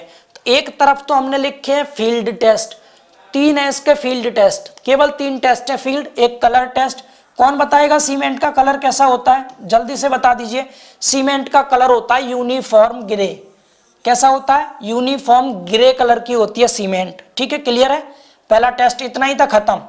फिर इसकी फिजिकल प्रॉपर्टी आपको बतानी है, फिजिकल प्रॉपर्टी। फिर स्ट्रेंथ टेस्ट, ये फील्ड वाले टेस्ट हैं जिनमें हमें बहुत ज़्यादा उपकरण की आवश्यकता नहीं होती, हम फील्ड पे जाके अपने अनुभव से कर सकते हैं, हम देख के बता सकते हैं सीमेंट ये अच्छी है या खराब है। कलर उसका ग्रे होना चाहिए। फिजिकल प्रॉपर्टी में उंगलियों के बीच में दबाना, थोड़ी सी चुटकी भर सीमेंट लेके उसको ऐसे रब करना, चिकना फील होना चाहिए, स्मूथ फील होना चाहिए। इसके अलावा बाल्टी में डाल के चेक कर लेंगे, पानी से भरी बाल्टी में डाल के। फिर स्ट्रेंथ टेस्ट भी कर लेते हैं फील्ड वाले। मेन टेस्ट आपके ये हैं जो पूछे जाते हैं एग्जाम में, ये हैं लैब वाले टेस्ट जो प्रयोगशाला में किए जाते हैं। फाइननेस टेस्ट है, स्टैंडर्ड कंसिस्टेंसी टेस्ट है, यानी सूक्ष्मता परीक्षण, सघनता परीक्षण, जमाव काल परीक्षण और निर्दोषिता परीक्षण। इसके बाद फिर कंप्रेसिव स्ट्रेंथ टेस्ट है और केमिकल कंपोजिशन टेस्ट है। इसमें से मैं आपको सिर्फ ये शुरू के 4 टेस्ट कराऊंगा, क्योंकि यही 4 इंपोर्टेंट है, केवल ये 4 टेस्ट इंपोर्टेंट है, इन्हें पढ़ लीजिए। इनमें से साउंडनेस वाला पेपर में पूछा है, ये पूछा है, मैं आपको पहले ही क्लियर कर दूं कौन कौन से टेस्ट आपके एग्जाम में पूछे हैं। फाइननेस टेस्ट पूछा नहीं है बट पूछा जा सकता है, इसको इंपोर्टेंट करेंगे। स्टैंडर्ड कंसिस्टेंसी टेस्ट भी इंपोर्टेंट करेंगे, ये दोनों पूछे गए, इनको वेरी इंपोर्टेंट करेंगे। सेटिंग टाइम टेस्ट भी बहुत इंपोर्टेंट है और साउंडनेस टेस्ट भी वेरी इंपोर्टेंट है, क्योंकि ये पूछा है। ये दोनों टेस्ट आपके वेरी इंपोर्टेंट है, ये वाले, ये दोनों पूछे गए पेपर में, ठीक है। तो ये 4 टेस्ट पढ़ लो, बाकी सिर्फ रीड आउट कर लेते हैं जल्दी से। चलिए शुरू हो जाइए। पहले कलर टेस्ट की बात करेंगे। तो आपको ये मैंने बता ही दिया, सीमेंट का कलर यूनिफॉर्म ग्रे होता है, ये टेस्ट खत्म। फिजिकल प्रॉपर्टी टेस्ट की बात करते हैं। फिजिकल प्रॉपर्टी टेस्ट में क्या आएगा, सबसे पहले सीमेंट को मैंने क्या बताया था, उंगलियों के बीच रगड़ने पर चिकना महसूस होना चाहिए, ये टेस्ट हो गया फिजिकल प्रॉपर्टी में एक टेस्ट। जब उंगली के बीच रगड़ेंगे तो कैसा फील होना चाहिए आपको, चिकना फील होना चाहिए, स्मूथ, यानी should feel smooth when rubbed in between fingers, fingers के बीच में जब रब करेंगे तो स्मूथ फील होना चाहिए। क्लियर।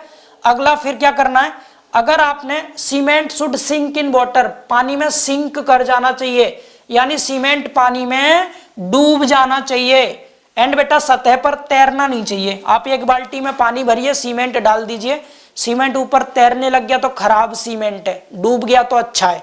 समझ पा रहे हैं? तो ये दूसरा टेस्ट हो गया फिजिकल वाला ही। फिजिकल टेस्ट के लिए एक काम और कर सकते हैं आप, क्या कि बेटा sample should not be lumps, यानी ढेले के रूप में नहीं होना चाहिए सीमेंट। सीमेंट के ढेले बन गए, समझ लो सीमेंट पहले ही सेट हो गया, उसने नमी पहले ही प्राप्त कर ली। ठीक है, अगर उसने नमी प्राप्त कर ली इसका मतलब क्या है, सीमेंट ने अगर नमी प्राप्त कर ली इसका मतलब है बच्चे कि वो सीमेंट खराब है, उसमें ढेले हैं। तो ये 3 आपके फिजिकल प्रॉपर्टी टेस्ट हो गए। तो हमने ये 2 टेस्ट खत्म कर लिए, colour test, physical property test. अब स्ट्रेंथ वाला टेस्ट देखेंगे, फील्ड वाला। तो फील्ड का जो स्ट्रेंथ टेस्ट होता है ये बता ही दिया आपको मैंने, कलर टेस्ट बता दिया, यूनिफॉर्म ग्रे कलर होता है। फिजिकल प्रॉपर्टी टेस्ट आपको बता दिए, उंगलियों के बीच रगड़ने पर चिकना महसूस होना चाहिए, सीमेंट पानी में डूब जाना चाहिए, सतह पर तैरना नहीं चाहिए और सीमेंट में ढेले नहीं होने चाहिए। ठीक है, चलिए इसके बाद स्ट्रेंथ टेस्ट की बात करें तो देखिए स्ट्रेंथ टेस्ट में हम क्या करते हैं, एक ब्लॉक बनाते हैं। ठीक है, सीमेंट का ब्लॉक किस साइज का बनाएंगे, सीमेंट का जो ब्लॉक बनाते हैं 25 बाई 25 बाई 200 mm का एक क्यूब बनाते हैं, यानी 25 mm इसकी चौड़ाई होती है, 25 mm मोटाई होती है, लेकिन जो लंबाई होगी इसकी वो 200 mm होगी। ऐसा एक घन तैयार किया, इस पे हम 2 सपोर्ट लगाएंगे 150 mm की दूरी पर। सपोर्ट लगा के ऊपर से 340 न्यूटन का फोर्स लगाते हैं। अगर इसने इस बल को सहन कर लिया तो आपकी सीमेंट अच्छी है, अगर इस बल लगाने पर ये ब्लॉक टूट गया तो सीमेंट खराब है। ठीक है, समझ पा रहे हैं? अब और क्या करते हैं, ब्लॉक बनाया पहले आपने, ब्लॉक बना के दूसरा पॉइंट याद रखना, immerse in water for 7 days, 7 दिन के लिए आप इस ब्लॉक को पानी में डुबो देते हैं। ठीक है, पानी में डुबोने के बाद फिर क्या करेंगे, ये इसके बाद इस पर लोड लगाएंगे 340 न्यूटन का 150 mm सपोर्ट पे, तो ये कोई भी फेलियर का साइन नहीं देगा। ये बात क्लियर है बेटा सभी को? बहुत अच्छे। स्ट्रेंथ टेस्ट के बारे में यही लिखा हुआ है, पढ़ लीजिए आप एक बार इसे।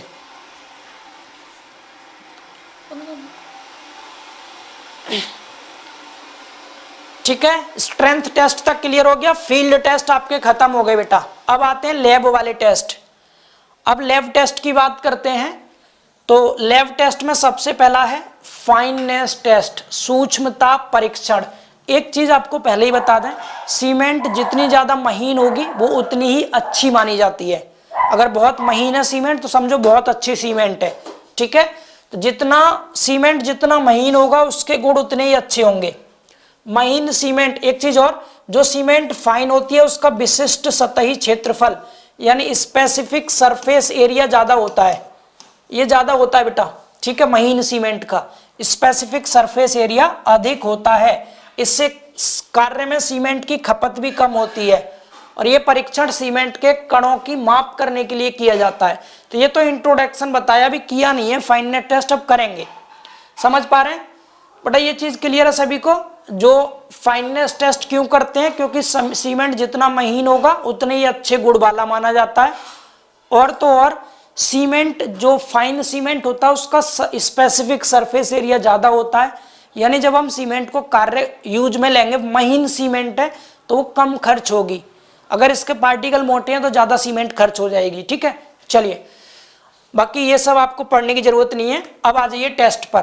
तो हम अब इसमें 2 टेस्ट करते हैं, जो आपका फाइननेस टेस्ट होता है। एक तो इसमें सीव टेस्ट करते हैं, चालनी विश्लेषण, चलनी द्वारा छान करके इसका विश्लेषण करेंगे। तो इसमें आप क्या करते हैं, इसमें आप बेटा 90 माइक्रोन की सीव लेते हैं, सीव नंबर 9 होता है।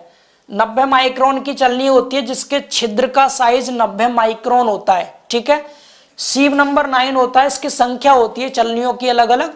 तो 90 माइक्रोन की सीव नंबर 9 लेंगे, इसमें आप 100 ग्राम सीमेंट को 15 मिनट तक छानेंगे। 100 ग्राम सीमेंट को 15 मिनट तक छानने पर इसमें से ऊपर जो रुकेगा सीमेंट वो केवल 10% ही रिटेन होना चाहिए, केवल 10% पार्ट ऊपर रुकना चाहिए, 90% नीचे छन जाना चाहिए। 100 ग्राम में से 90 ग्राम सीमेंट छन के अगर नीचे आ गई तो कह देंगे हमारी ये सीमेंट महीन है। अगर 10% से ज़्यादा सीमेंट ऊपर रुक जा रही है तो ये सीमेंट महीन नहीं है। तो कितना सिंपल सा टेस्ट है, क्लियर है सभी को। क्या करते हैं हम सीव टेस्ट में, सीव टेस्ट में हम लेते हैं एक चलनी, 90 माइक्रोन की चलनी लेंगे, चलनी संख्या 9 होती है इसकी। इसमें 100 ग्राम सीमेंट डाल के 15 मिनट तक इसको छानेंगे आटे की तरह से।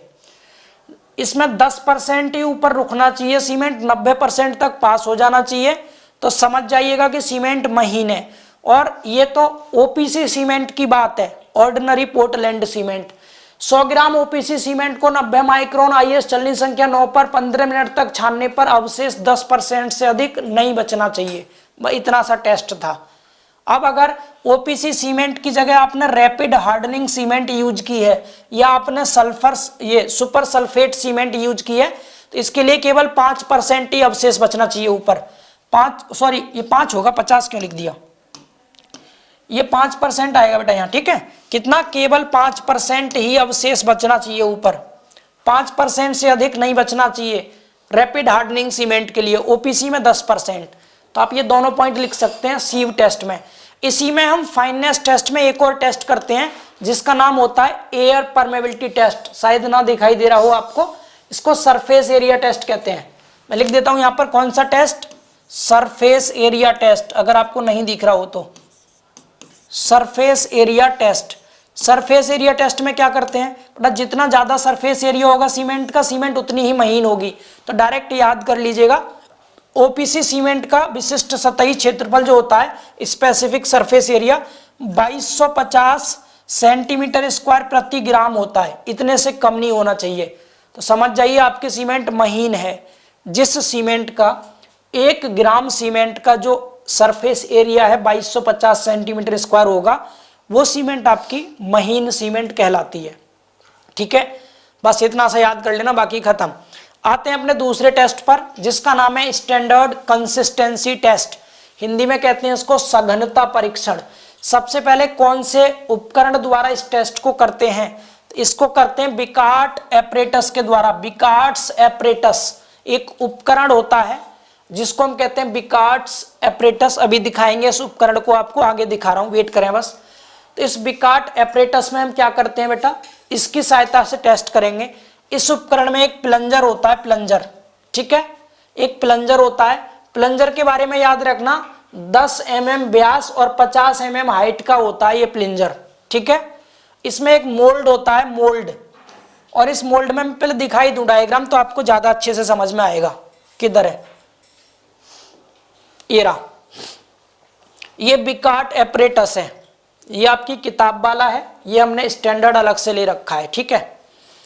अगर आप इसमें देख पा रहे होंगे तो एक तो ये प्लंजर होता है जो इधर दिख रहा है आपको, ये वाला, ये क्या है जो आपको ये दिख रहा है ना, ये प्लंजर है, इसको कहते हैं प्लंजर, ठीक है बच्चे, ये है प्लंजर।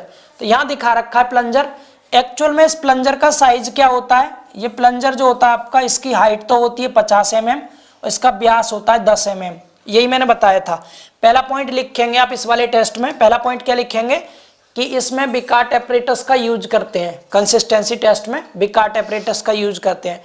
इसमें एक प्लंजर होता है, इस प्लंजर का साइज क्या है, इसमें प्लंजर होता है जिसका साइज 50 mm हाइट 10 mm व्यास, यही लिखा है, 10 mm व्यास और 50 mm हाइट का प्लंजर होता है, क्लियर। इसके बाद इसमें एक मोल्ड होता है, मोल्ड यहां पर रखते हैं उस मोल्ड को, ये दिख रहा है मोल्ड, ये इसका व्यास तो होता है 80 mm और हाइट होती है 40 mm इस मोल्ड की, सांचे की।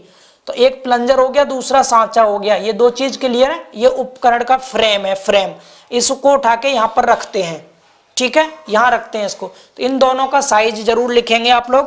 तो ये 2 पॉइंट क्लियर हुए।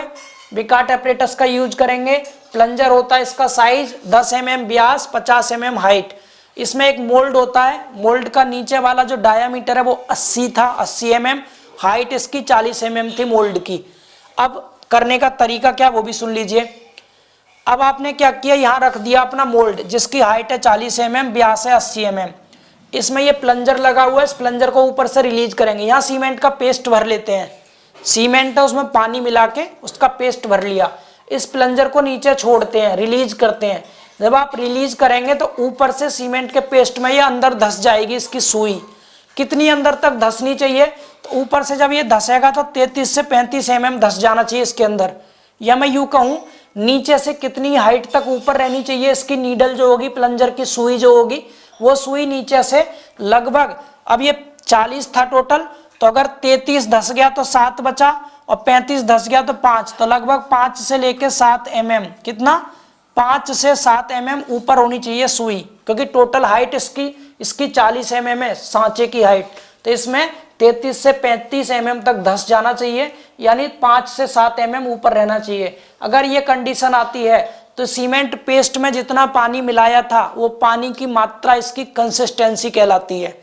ये था टेस्ट, क्लियर है ना? तो यही पॉइंट आपको यहाँ याद रखने हैं। ये पॉइंट समझ आ गए थे? तो मोल्ड में ऊपर से 33 से 35 mm गहराई तक जो है आपका सुई वो धसनी चाहिए ऊपर से 33 से 35 mm हाइट तक। टोटल हाइट 40 थी तो नीचे से 5 से 7 mm बचता है, ठीक है। तो कंसिस्टेंसी कहते किसे हैं, डेफिनेशन क्या हुई, तो पानी की वह प्रतिशत मात्रा जिसे सीमेंट में मिलाने पर प्राप्त पेस्ट का विकाट एपरेटस से टेस्ट करने पर मोल्ड में 5 से 7 mm का गैप प्राप्त हो, तो उस पानी की मात्रा को कहते हैं कंसिस्टेंसी। क्लियर हुआ सभी को ये चीज? बस यही था, कंसिस्टेंसी टेस्ट खत्म, ठीक है। ओपीसी सीमेंट के लिए कंसिस्टेंसी को बेटा पी से दर्शाते हैं, स्मॉल ये कैपिटल पी से दर्शाएंगे इसको, पानी की जो मात्रा थी। ओपीसी सीमेंट के लिए कंसिस्टेंसी की मात्रा 25 से 30% होती है, ठीक है। बाकी कुछ भी आपको यहाँ याद करने की जरूरत नहीं, वो मैंने आपको बता दिया, सारी चीजें टेस्ट के बारे में ही थी। इसके बाद आ जाते हैं अगले टेस्ट पर, सेटिंग टाइम टेस्ट।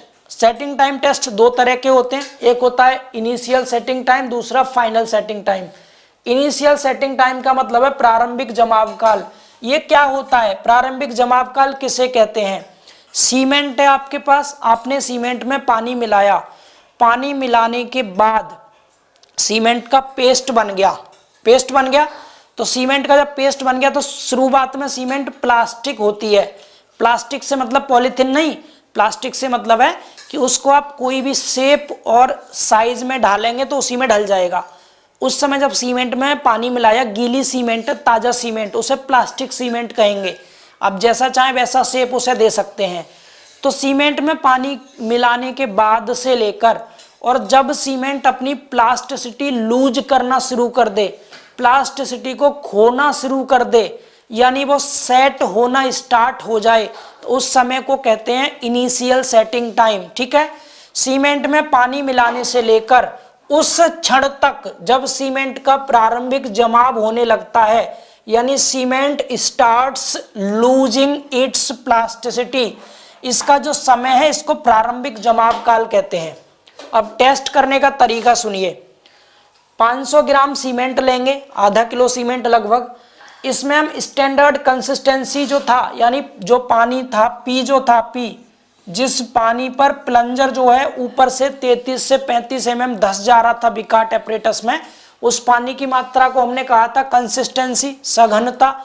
तो इस कंसिस्टेंसी का इसका कितना बेटा 0.85 गुना पानी मिलाते हैं।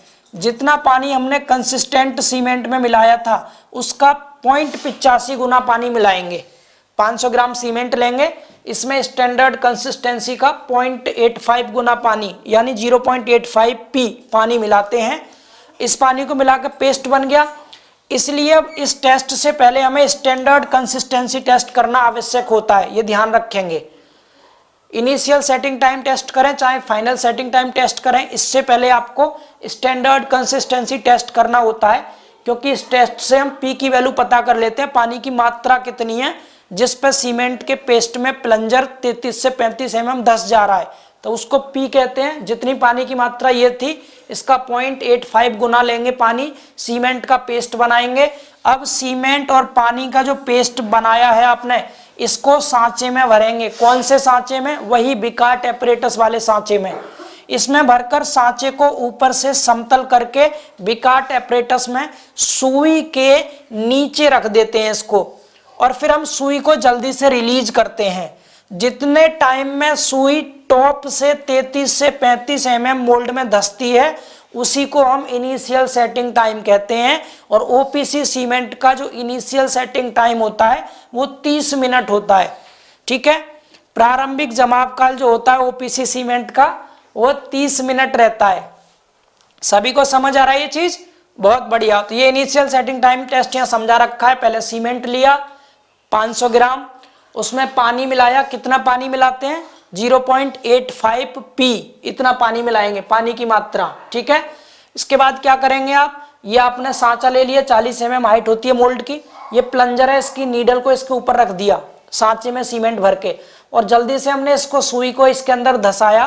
तो जितने समय में 33 से 35 mm सुई इसके अंदर धस जाएगी, वो टाइम कहलाता है इनिशियल सेटिंग टाइम।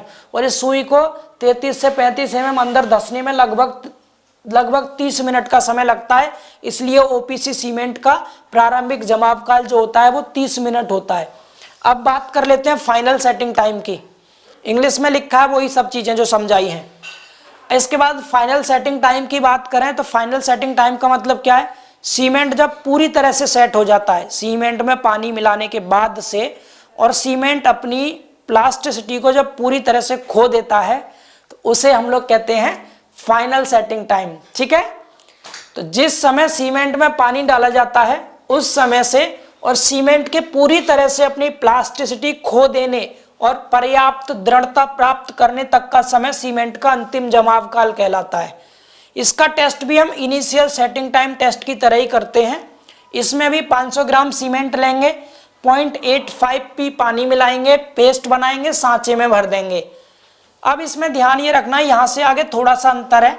अब इस टेस्ट में सुई को 0.5 mm लंबाई कॉलर से बाहर निकालते हैं। जो प्लंजर होता है उसमें जो नीडल होती है ना, उसमें कॉलर भी होता है एक, उस कॉलर से 0.5 mm बाहर निकालेंगे सुई को।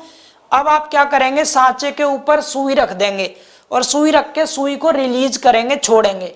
जब आप सुई छोड़ते हैं ना, तो मोल्ड में धसकर ये चिन्ह शो करेगा सिर्फ। ठीक है, लेकिन कॉलर कोई भी चिन्ह शो नहीं करेगा, केवल नीडल जो है वो निशान छोड़ देगी कि हाँ सुई यहाँ पर आई थी, धसेगी नहीं अंदर, केवल निशान छोड़ेगी। कॉलर जो 0.5 mm बाहर निकली थी ना सुई, वो कॉलर नहीं आएगा अंदर, तो केवल 0.5 mm ही मुश्किल से सुई अंदर धस पाती है। जबकि इनिशियल सेटिंग टाइम में तो पूरी 33 से 35 mm तक अंदर धस जा रही थी। यहाँ पर नहीं धसेगी इतनी, केवल निशान छोड़ेगी सुई, और कॉलर कोई निशान नहीं छोड़ेगा। तो इस समय को जब सुई निशान बनाती है ना अपना सीमेंट पर, तो इस समय को लगभग 1 घंटा लग जाता है। ठीक है, सीमेंट में पानी मिलाने से लेकर और इस स्थिति तक का समय अंतिम जमाव काल कहलाता है 1 घंटा नहीं, सॉरी 10 घंटा।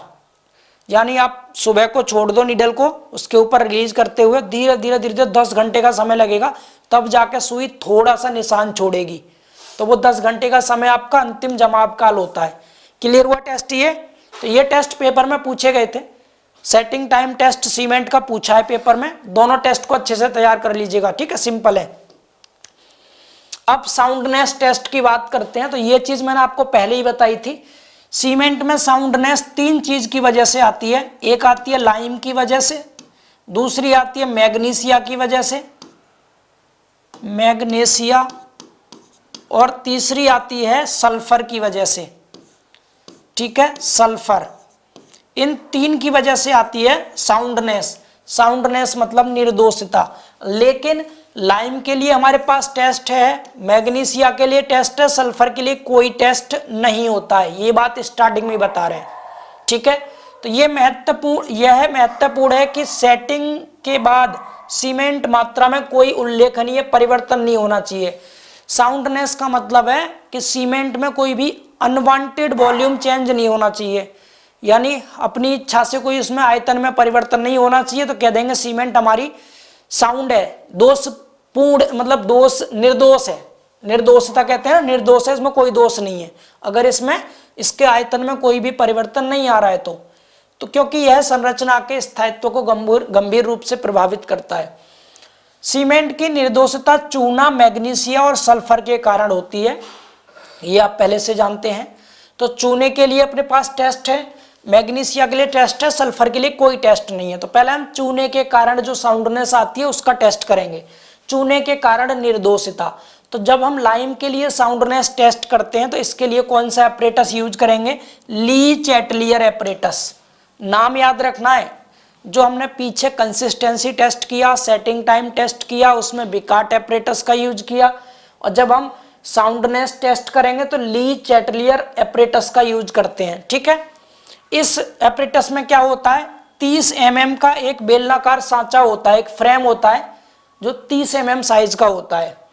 इसकी ऊंचाई भी 30 mm होगी। ठीक है, इसकी ऊंचाई भी 30 mm होती है और इसका डायमीटर भी 30 mm होता है। नींबू निचोड़ने वाला देखा है आपने उपकरण, वैसा ही लगता है।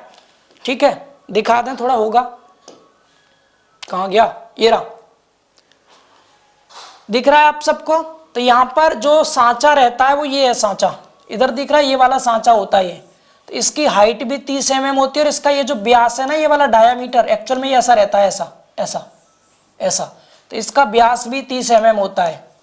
ठीक है, तो यहाँ पर इसका क्रॉस सेक्शन दिखा रखा है 30 mm व्यास का, ये वाला यहाँ हाइट दिखा रखी है। ठीक है, तो ये चीज क्लियर है सभी को। तो इसमें जो सांचा होता है ये रहता है 30 mm हाइट है, 30 mm व्यास होगा इसका।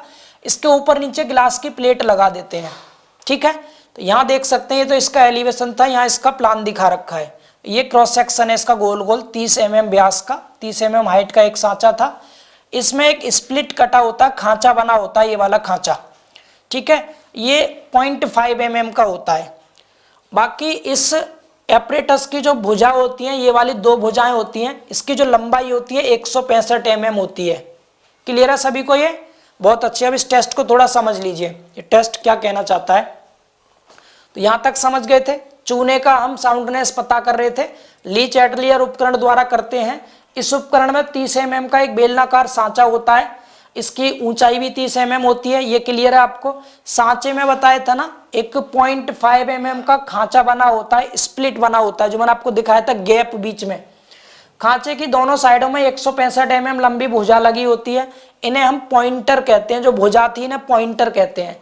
तो ये तो उपकरण के बारे में हो गया कि इसमें एक सांचा हो गया 30 mm व्यास का और 30 mm ऊंचाई का, इसमें एक 0.5 mm का खांचा कटा होता है स्प्लिट, और इसकी जो 2 भुजाएं होती हैं दोनों साइड में वो 165 mm लंबाई की होती हैं, इन्हें पॉइंटर कहते हैं। अब टेस्ट कैसे करते हैं वो यहाँ समझेंगे। इसमें पानी की जो मात्रा लेते हैं सीमेंट में, देखिए सबसे पहले कंसिस्टेंसी टेस्ट में हमने P निकाल लिया था, P विकार्ट एपरेटस द्वारा। फिर सेटिंग टाइम टेस्ट में हमने 0.85 P पानी की ये मात्रा है, जितना कंसिस्टेंसी में पानी की मात्रा थी उसका 0.85 गुना पानी लेकर के सीमेंट का पेस्ट बनाया था। ये किसमें था, सेटिंग टाइम वाले में, सेटिंग टाइम टेस्ट जो किया था उसमें था ये। अब हम कर रहे हैं साउंडनेस टेस्ट। तो साउंडनेस टेस्ट में 0.78 P इतना पानी लेते हैं। ये पानी किस में लेंगे, साउंडनेस टेस्ट के लिए पानी की मात्रा होती है, ये याद करने हैं, पॉइंट्स आपको इंपोर्टेंट है। तो इसमें क्या करेंगे, gauge the cement with 0.78 P and fill the paste in mould. मतलब हम सीमेंट में 0.78 P पानी मिलाएंगे और सीमेंट का पेस्ट बना के इसको मोल्ड में भर लेंगे। भर लिया, इसके बाद मोल्ड के ऊपर और नीचे शीशे की प्लेट लगा देते हैं, जो आप देख पा रहे हैं। आप देख पा रहे हैं ना, ये आपका सांचा था 30 mm हाइट का, इसमें सीमेंट लिया और 0.78 P पानी मिलाकर पेस्ट बना के इस पर भर दिया, ऊपर नीचे गिलास की प्लेट लगा दी, यहां देख लिया आपने। ठीक, आगे सुनिए अगला पॉइंट। इसमें मोल्ड को लगभग 27 ± 2 डिग्री सेल्सियस टेम्परेचर वाले पानी में रख देते हैं 24 घंटे के लिए। 24 घंटे बाद हम सांचे को पानी से निकालकर पॉइंटर के मुक्त सिरे के बीच के गैप को देखते हैं। गैप जो दूरी है उसको नापते हैं, ये D1 है। मतलब ये जो बीच में गैप दिख रहा है आपको, ये वाला गैप स्प्लिट जो था, हमने इसके अंदर क्या कर दिया, इसके अंदर सीमेंट का पेस्ट भर लिया। इसके बाद इसको 24 घंटे के लिए हमने किस में रख दिया बेटा, 24 घंटे के लिए 27 ± 2 डिग्री सेल्सियस टेम्परेचर वाले पानी में रख दिया। पानी में रखने के बाद 24 घंटे बाद इसको निकाला, तो बीच का जो गैप है ना ये वाला, इसके बीच की दूरी नोट की कितनी है, उस दूरी को हमने D1 कह दिया। क्या कह दिया, D1। ठीक, अब क्या करेंगे, अब हम इसी मोल्ड को पानी में रखेंगे और पानी को धीरे धीरे उबालेंगे। अब धीरे धीरे उबालेंगे, और कब तक उबालेंगे इसको, जब तक कि इन दोनों के बीच का गैप D1 और दोबारा जो गैप मिलेगा D2, इनके बीच का डिफरेंस 10 mm ना हो जाए। अब हम पुनः डिस्प्लेसमेंट ऑफ स्प्लिट को नोट करेंगे। पहली बार में D1 हमें मिला, कब मिला D1, जब हमने 27 ± 2 डिग्री सेल्सियस के पानी में 24 घंटे तक अपने सांचे को रखा था, सीमेंट पेस्ट से भरे हुए सांचे को। उसको निकाला, बीच के गैप को नोट किया, वो D1 था। दोबारा में हमने मोल्ड को पानी में रखा और पानी को धीरे धीरे उबालते गए और बहुत हीट कर लिया पानी को। उसके बाद हमने बीच का गैप जो था स्प्लिट का वो नोट किया D2। इन दोनों के बीच का डिफरेंस 10 mm आएगा OPC सीमेंट के लिए। 10 mm से ज्यादा नहीं होना चाहिए। समझ जाइए, आपको पता चल गया कि इसके आयतन में अनवांटेड चेंज नहीं आया है, तो हमारी सीमेंट कैसी है, निर्दोष है। ठीक है, इसमें कोई दोष नहीं है। यही पॉइंट अंग्रेजी भाषा में यहाँ लिखे हुए हैं, पढ़ लीजिएगा आप। ये टेस्ट कंप्लीट हो गया। अगला टेस्ट है आपका लाइम एंड मैग्नीशिया के लिए, दोनों के लिए। जब हम चूने और मैग्नीशिया के कारण निर्दोषता निकालते हैं तो इसके लिए जो हम एपरेटस का यूज करते हैं उसका नाम होता है ऑटोक्लेव एपरेटस। अब तक मैंने आपको 3 एपरेटस बताए हैं। पहला एपरेटस मैंने आपको बताया बिकार्ट एपरेटस, जो कंसिस्टेंसी टेस्ट में यूज करते हैं। सेटिंग टाइम टेस्ट में भी हम बिकार्ट एपरेटस यूज करते हैं। फिर हमने बात की साउंडनेस टेस्ट की, उसमें हमने ली चैटलियर एपरेटस का यूज किया। अब हम बात कर रहे हैं साउंडनेस लाइम और मैग्नीशिया के लिए, तो इसमें हम ऑटोक्लेव एपरेटस का यूज करते हैं। इसमें क्या होता है, ये क्या है, दुबले सीमेंट होगा यहाँ, एक्चुअल में इंग्लिश में लिखा होगा, हाँ लीन सीमेंट। लीन मतलब कमजोर सीमेंट जो होता है, दुबला। एक दुबले सीमेंट का 25 mm का सांचा तैयार करते हैं। ये मोल्ड बना लिया, 25 mm लंबाई, 25 mm चौड़ाई, 25 mm मोटाई का मोल्ड बनाया। ठीक है, अब इसको हम ऑटोक्लेव ऑपरेटस में रख देंगे और रख करके 21 kg/cm² का इस पे प्रेशर लगाएंगे 3 घंटे तक, ऊपर से ऐसे करके। ठीक है, अब मोल्ड को हम हटा लेंगे, तो मोल्ड का जो प्रतिशत विस्तार है वो सभी दिशाओं में नोट कर लेंगे, इधर कितना हो रहा है, इधर कितना हो रहा है, इधर कितना हो रहा है। अब ये विस्तार OPC सीमेंट के लिए 0.8% से अधिक नहीं होना चाहिए, तो हम कह देंगे लाइम और मैग्नीशिया के कारण भी हमारी सीमेंट जो है निर्दोष है, इसमें कोई दोष नहीं है। निर्दोष का मतलब ये बहुत अधिक फैली नहीं है, इसके आयतन में ज्यादा परिवर्तन नहीं हो रहा है। ठीक है, ये टेस्ट इतना ही था, खत्म। टेस्ट कंप्लीट हो गए। इसके बाद जो टेस्ट है बहुत इंपॉर्टेंट नहीं है, इन्हें पढ़ना चाहे तो पढ़ लीजिएगा। कंप्रेसिव स्ट्रेंथ टेस्ट क्या होता है, कंप्रेसिव स्ट्रेंथ टेस्ट में हम सीमेंट का और रेत का मसाला बनाते हैं 1:3 का रेशियो लेके। इस रेत का जो भार होता है इसमें 550 ग्राम लेते हैं और जल सीमेंट अनुपात 0.4 लेते हैं। 75 mm साइज के मोल्ड में इस मसाले को भर करके 7 दिन के लिए पानी में डुबो देते हैं, यानी 7 दिन तक तराई करेंगे। इसके बाद कंप्रेसिव टेस्ट के लिए हम UTM मशीन का यूज करेंगे। UTM मशीन में इस सांचे को ले जाएंगे, ठीक है, और इस पर क्या करेंगे, कंप्रेसिव स्ट्रेंथ टेस्ट करेंगे। टेस्ट करने पर 28 दिन की जो सामर्थ्य होती है OPC सीमेंट की, वो 33 Nm/mm² होती है, अगर 28 दिन तक आपने इसकी तराई की थी तो। और अगर आपने 7 दिन तक तराई की है तो इस 33 का 2/3 गुना कर लेना, 22 आएगा, 22 Nm/mm² होती है। अगर 3 दिन की सामर्थ्य की बात करें तो 33 का आधा आता है, आधा मतलब 16.5, यानी 17 Nm/mm² सामर्थ्य होगी। तो 28 दिन की कंप्रेसिव स्ट्रेंथ, 7 दिन की और 3 दिन की, याद रखिएगा, खत्म ये भी। इसके बाद अगला केमिकल कंपोजिशन टेस्ट है, जो कभी नहीं पूछेगा। केमिकल कंपोजिशन आप पढ़ना चाहे पढ़ लीजिएगा, बाकी स्किप कर सकते हैं। ठीक है, आगे बढ़ लेते हैं। अब कुछ इंपोर्टेंट पॉइंट है, ये आपके लिए इंपोर्टेंट नहीं है, JEE एग्जाम के लिए इंपोर्टेंट थे, इन्हें भी छोड़ दीजिए, लास्ट टाइम है ना इसलिए। अब बात करते हैं टाइप ऑफ सीमेंट। सीमेंट के सभी टेस्ट हमने देख लिए, अब सीमेंट के प्रकार की बात कर लेते हैं कि सीमेंट हमारे कौन कौन से प्रकार के होते हैं। चूंकि सीमेंट आपसे पूछे गए हैं ना, ये पेपर में पूछे हैं, सीमेंट के विभिन्न प्रकार बताइए और 2 का वर्णन कीजिए, किन्हीं 2 का, ये क्वेश्चन आया था ना। तो यहाँ पर बात करें हम सीमेंट के प्रकार की, तो सबसे पहला आता है आपका OPC सीमेंट, जिसे हम कहते हैं साधारण Portland cement, ordinary Portland cement. इसका IS कोड होता है 269/1976। ठीक है, OPC सीमेंट की पहले ग्रेड की बात करेंगे, इसके बारे में पेपर में पूछे तो ये चीज लिख दीजिएगा सेम टू सेम, किसी की मजाल नहीं जो 1 नंबर भी काट दे। ठीक है, OPC सीमेंट में पहले लिखेंगे ये सर्वाधिक यूज किए जाने वाला सामान्य सीमेंट है। ये 3 अलग अलग ग्रेड में उपलब्ध होता है। पहला होता है OPC 33 ग्रेड का, फिर OPC 43 ग्रेड और OPC 53 ग्रेड, ये 3 ग्रेड में होता है। ठीक है, यहाँ पर ये जो ग्रेड दिखा रखा है 33, 43, 53, ये एक तरह से इसकी कंप्रेसिव स्ट्रेंथ होती है। ठीक है, 28 दिन की तराई के बाद जो इसकी संपीड़न सामर्थ्य है वो है ये समझ पा रहे हैं? सीमेंट का ग्रेड इसकी 28 दिन पर क्यूब की संपीड़न सामर्थ्य है जो कि न्यूटन पर एमएम स्क्वायर में होती है। क्लियर? ये आईएस कोड है इसके, आप चाहे तो याद कर लीजिएगा, चाहे तो छोड़ सकते हैं, बाकी इतना याद हो जाएगा। ओपीसी सीमेंट 3 ग्रेड में उपलब्ध है, ये तीनों ग्रेड हो गई। इन ग्रेड में 33, 43, 53 क्या है? इनकी संपीड़न सामर्थ्य है 28 दिन की तराई के बाद। ठीक है, ये इंग्लिश में लिखा है सेम।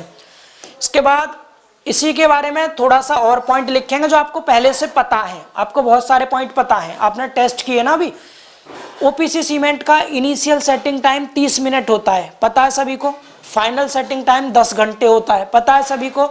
आपने अभी देखा ओपीसी सीमेंट में जो कंसिस्टेंसी देखी थी, प्लंजर जो है 33 से 35 mm तक धंस जाता है। और आपने क्या देखा? आपने देखा जब हमने इसका साउंडनेस टेस्ट किया था, तो साउंडनेस टेस्ट के लिए भी आपने देख लिया कि इसके आयतन में बहुत ज़्यादा चेंज नहीं आते, ये महीन होती है। ठीक है, प्रारंभिक जमाव काल इसका न्यूनतम 30 मिनट है, अंतिम जमाव काल अधिकतम 10 घंटे होता है। 50 kg के बोरे में उपलब्ध होती है। आईएस चलनी संख्या 9 पर अगर हम इसे छानेंगे तो केवल 10% तक अवशेष बचेंगे, इससे ज़्यादा अवशेष नहीं बचते। मैग्नीशिया की मात्रा 5% से ज़्यादा इसमें नहीं होनी चाहिए। ये सीमेंट सभी निर्माण कार्यों में यूज की जाती है, जैसे चिनाई, प्लास्टर, टीप, सादा और प्रबलित कंक्रीट, इन सब में। ये ओपीसी के बारे में हो गया, लिख देंगे सभी बच्चे। एक टाइप हो गया अपना ओपीसी। दूसरा टाइप की सीमेंट देख लीजिए। अच्छा, ओपीसी की यहाँ सामर्थ्य दिखा रखी है, 3 दिन पर, 7 दिन पर और 28 दिन पर। हमने जो सामर्थ्य देखी थी 33 वाली, जो हमने देखी थी बेटा सामर्थ्य, यहाँ पर अलग अलग ग्रेड की है। 33 ग्रेड की सामर्थ्य ये है।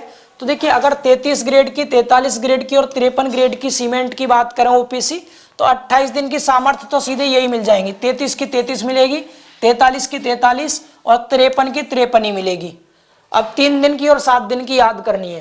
तो इसमें अगर आप 3 दिन की याद करें 33 ग्रेड वाली में, तो ये इसका 2/3 गुना होती है 22, और ये आधा होती है लगभग 16। याद हो गया 33 ग्रेड वाली। अगर बात करें 43 ग्रेड वाली में, तो 7 दिन की सामर्थ्य 33 आती है और ये 3 दिन की 23 आती है। इसमें 37 आती है और ये 27 आती है। ठीक है, कोशिश करिएगा याद करने की। तो ये ओपीसी सीमेंट का ही है सब कुछ यहाँ तक। ओपीसी सीमेंट खत्म। अब इसके बाद दूसरा सीमेंट आता है आपका रैपिड हार्डनिंग सीमेंट। ये भी पूछा गया है पेपर में, रैपिड हार्डनिंग सीमेंट पूछा है ना पेपर में। तो रैपिड हार्डनिंग सीमेंट की बात कर लेते हैं।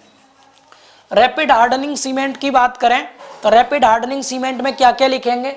अब रैपिड का मतलब होता है शीघ्र और हार्ड का मतलब होता है कठोर। जो सीमेंट जल्दी से कठोर हो जाती है उसे रैपिड हार्डनिंग सीमेंट कहते हैं। तो सामर्थ्य के विकास की जो दर होती है इसमें उच्च होती है, उच्च दर होती है, यानी इसमें सामर्थ्य जो है जल्दी से डेवलप हो जाती है, स्ट्रेंथ जल्दी से इसमें प्राप्त हो जाती है, क्योंकि रैपिडली हार्ड हो रहा है, जल्दी से हार्ड हो जाएगी तो सामर्थ्य भी जल्दी मिलेगी। ठीक है, अगर फाइननेस की बात करें, फाइननेस टेस्ट हमने किया था सीव एनालिसिस, तो ओपीसी सीमेंट पे तो 10% अवशेष बच रहे थे, रैपिड हार्डनिंग सीमेंट में केवल 5% अवशेष शेष रहते हैं। तो इसमें सीव नंबर 9 से छानने पर अवशेष की मात्रा 5% से अधिक नहीं होनी चाहिए, जबकि ओपीसी में ये मात्रा 10% तक थी। क्लियर है ये पॉइंट? अगला पॉइंट सामर्थ्य की बात करें तो रैपिड हार्डनिंग सीमेंट की सामर्थ्य जितनी 3 दिन में मिल जाती है उतनी ओपीसी में ना 7 दिन में मिलती है। तो 3 दिन की एज में रैपिड हार्डनिंग सीमेंट जो है वो 7 दिनों में ओपीसी की सामर्थ्य के समान ही होती है। बाकी 90 दिन के बाद दोनों की सामर्थ्य समान हो जाती है, लेकिन शुरू के 3 दिन में जो सामर्थ्य मिल जाती है हमें, किसमें? इसमें रैपिड हार्डनिंग सीमेंट में, वो ओपीसी में 7 दिन में मिलती है। समझ पा रहे हैं इतना? इसके बाद आगे इसमें रैपिड हार्डनिंग है, तो यहाँ पर सामर्थ्य जल्दी मिल रही है और जल्दी सामर्थ्य के लिए C3S रिस्पॉन्सिबल था, तो इसमें C3S की मात्रा ज्यादा होती है, C2S की मात्रा कम होती है। ठीक है, ये अर्जेंट कार्यों में यूज होती है क्योंकि सामर्थ्य जल्दी मिल रही है इसीलिए। बाकी एग्जाम्पल दिखा सकते हैं, पूर्व निर्मित निर्माण कार्य, ठंड के मौसम में कंक्रीटिंग कार्य और त्वरित निर्माण कार्य के लिए इसका यूज होता है। ये रैपिड हार्डनिंग सीमेंट के पॉइंट हो गए, अच्छे से याद करना इनको। ठीक है, इसके बाद आगे बात करें हम, ये इंग्लिश में पॉइंट है, इंग्लिश वाले बच्चे पढ़ लेंगे इन्हें। ठीक है, इसके बाद एक्स्ट्रा रैपिड हार्डनिंग सीमेंट की बात करें तो ये और भी एक्स्ट्रा है, इतनी एक्स्ट्रा है कि 20 मिनट के अंदर आपको सामर्थ्य मिल जाएगी इसमें। ठीक है, तो एक्स्ट्रा रैपिड हार्डनिंग सीमेंट में बेटा क्लिंकर के साथ कैल्शियम क्लोराइड ऐड करते हैं। जो कैल्शियम क्लोराइड होता है ना, ये एक्सीलेटर का काम करता है। ये क्या काम करता है? एक्सीलेटर का। लगभग 2% मिलाएंगे इसको और ये केमिकल रिएक्शन को बहुत तेज कर देगा। एक्सीलेटर मतलब त्वरक, जो रिएक्शन को बहुत तेज कर देगा, जल्दी से सेट करा देगा सीमेंट को। ये रैपिड हार्डनिंग में तो शीघ्र हार्ड हो रही थी, ये एक्स्ट्रा रैपिड हार्डनिंग है। तो एक्स्ट्रा रैपिड हार्डनिंग सीमेंट में हम कैल्शियम क्लोराइड मिलाते हैं लगभग 2%। ठीक है, 2% बाई वेट ऑफ सीमेंट। जितनी सीमेंट है उस टोटल सीमेंट के भार का केवल 2% ही हम कैल्शियम क्लोराइड मिलाएंगे और इससे सीमेंट हमारी एक्स्ट्रा रैपिडली हार्ड हो जाएगी। इस सीमेंट को इसके बनने के 20 मिनट के भीतर हमें मिलाना भी है, ट्रांसपोर्ट भी करना है, संकुचन समाप्त कर लिया जाता है। यानी इसके सारे काम कर लेने 20 मिनट में। पानी मिलाया, 20 मिनट के अंदर अंदर यूज कर लीजिए, अदरवाइज सेट हो जाएगा ये। ठीक है, 2 पॉइंट इसके बारे में याद रखिएगा। 3 पढ़ लिए, ओपीसी सीमेंट पढ़ लिया, रैपिड हार्डनिंग सीमेंट पढ़ लिया, एक्स्ट्रा रैपिड हार्डनिंग सीमेंट पढ़ लिया। इसके बाद आगे है आपका sulphate resisting cement. Sulphate resisting cement का मतलब क्या है? ये सल्फेट के प्रभाव को दूर करेगी सीमेंट। यानी इसका निर्माण जो करते हैं वो C3A और C4AF के अनुपात को कम करके किया जाता है। इन दोनों का अनुपात इसमें कम रहता है ताकि C3A 5% से अधिक ना हो और 2C3A प्लस C4AF इन दोनों का कॉम्बिनेशन 25% से अधिक ना हो। यानी C3A और C4AF की मात्रा कम करके सल्फेट रेजिस्टिंग सीमेंट का निर्माण करते हैं। केवल C3A की बात करें तो 5% से ज्यादा नहीं मिलाएंगे और 2C3A प्लस C4AF की बात करें तो 25% से ज्यादा नहीं मिलाते। दलदली क्षेत्रों में नींव के कार्य में, फाउंडेशन वर्क में, सीवेज उपचार कार्य में और समुद्री संरचनाओं और पाइपों के निर्माण में इसका यूज किया जाता है। क्लियर? एक लाइन और लिख सकते हैं आप कि यह सीमेंट सल्फेट से होने वाले प्रभाव से बचाती है। ठीक है, रेजिस्ट करती है सल्फेट के प्रभाव को। बहुत अच्छे, 4 टाइप हो गए। 5वां सुपर सल्फेट सीमेंट, ये और भी सुपर है, ये सल्फेट के प्रभाव को बहुत ज्यादा रेजिस्ट कर देगी। ठीक है, दानेदार ब्लास्ट फर्नेस स्लैग होता है और 10 से 15% जला हुआ जिप्सम होता है और 5% सीमेंट के क्लिंकर होते हैं। इनको आपस में मिलाकर के ये सीमेंट बनाई जाती है। क्या क्या मिलाते हैं? दानेदार ब्लास्ट फर्नेस स्लैग मिलाते हैं, 10 से 15% जला हुआ जिप्सम मिलाते हैं और 5% सीमेंट के क्लिंकर को आपस में मिला के सुपर सल्फेट सीमेंट बनाया जाता है। ठीक है, सल्फेट प्रतिरोधी सीमेंट के ये समान होती है बिल्कुल। इसका जो यूज है ना, जैसे हम सल्फेट रेजिस्टिंग सीमेंट का यूज कर रहे थे उसी में इसका भी यूज कर लेते हैं। ये हो गया सुपर सल्फेट सीमेंट। अगला है Portland slag cement. Portland slag cement का मतलब क्या है? ये भी बेटा सुपर सल्फेट सीमेंट के समान उत्पादन किया जाता है इसका, लेकिन इसकी पारगम्यता बहुत कम होती है। यानी इनमें से पानी जो है आर पार नहीं निकल सकता, बहुत कम पारगम्यता है। हाँ, कम पारगम्यता के कारण उच्च पानी की जकड़न का गुण होता है, यानी पानी को ये जकड़ लेती है, अंदर नहीं जाने देती, जो पोर्टलैंड स्लैग सीमेंट होती है। बस 2-2 पॉइंट लिखते चल रहे हैं, बहुत टाइप है। ठीक है, आपसे क्वेश्चन भी पूछा था, सभी टाइप के नाम लिखने थे, कोई 2 को एक्सप्लेन करना था। तो एक आप ओपीसी को एक्सप्लेन कर देना, दूसरा रैपिड हार्डनिंग सीमेंट को एक्सप्लेन कर देना।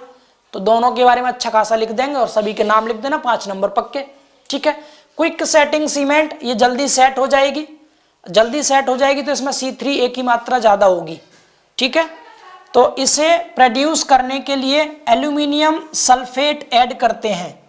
सीमेंट क्लिंकर्स को बारीक पीसते हैं और जिप्सम की मात्रा कम रखेंगे क्योंकि जिप्सम सेटिंग टाइम को बढ़ाता है और ये क्विक सेटिंग है, जल्दी सेट होनी चाहिए, तो जिप्सम बहुत कम मिलाएंगे इसमें। ठीक है, ग्राउटिंग संचालन और पानी के नीचे कंक्रीटिंग में इसका यूज करते हैं। ग्राउटिंग मतलब जब दरार पड़ जाती है किसी भी कंक्रीट की दीवार में तो उसको दरार को भरने के लिए हम ग्राउटिंग करते हैं।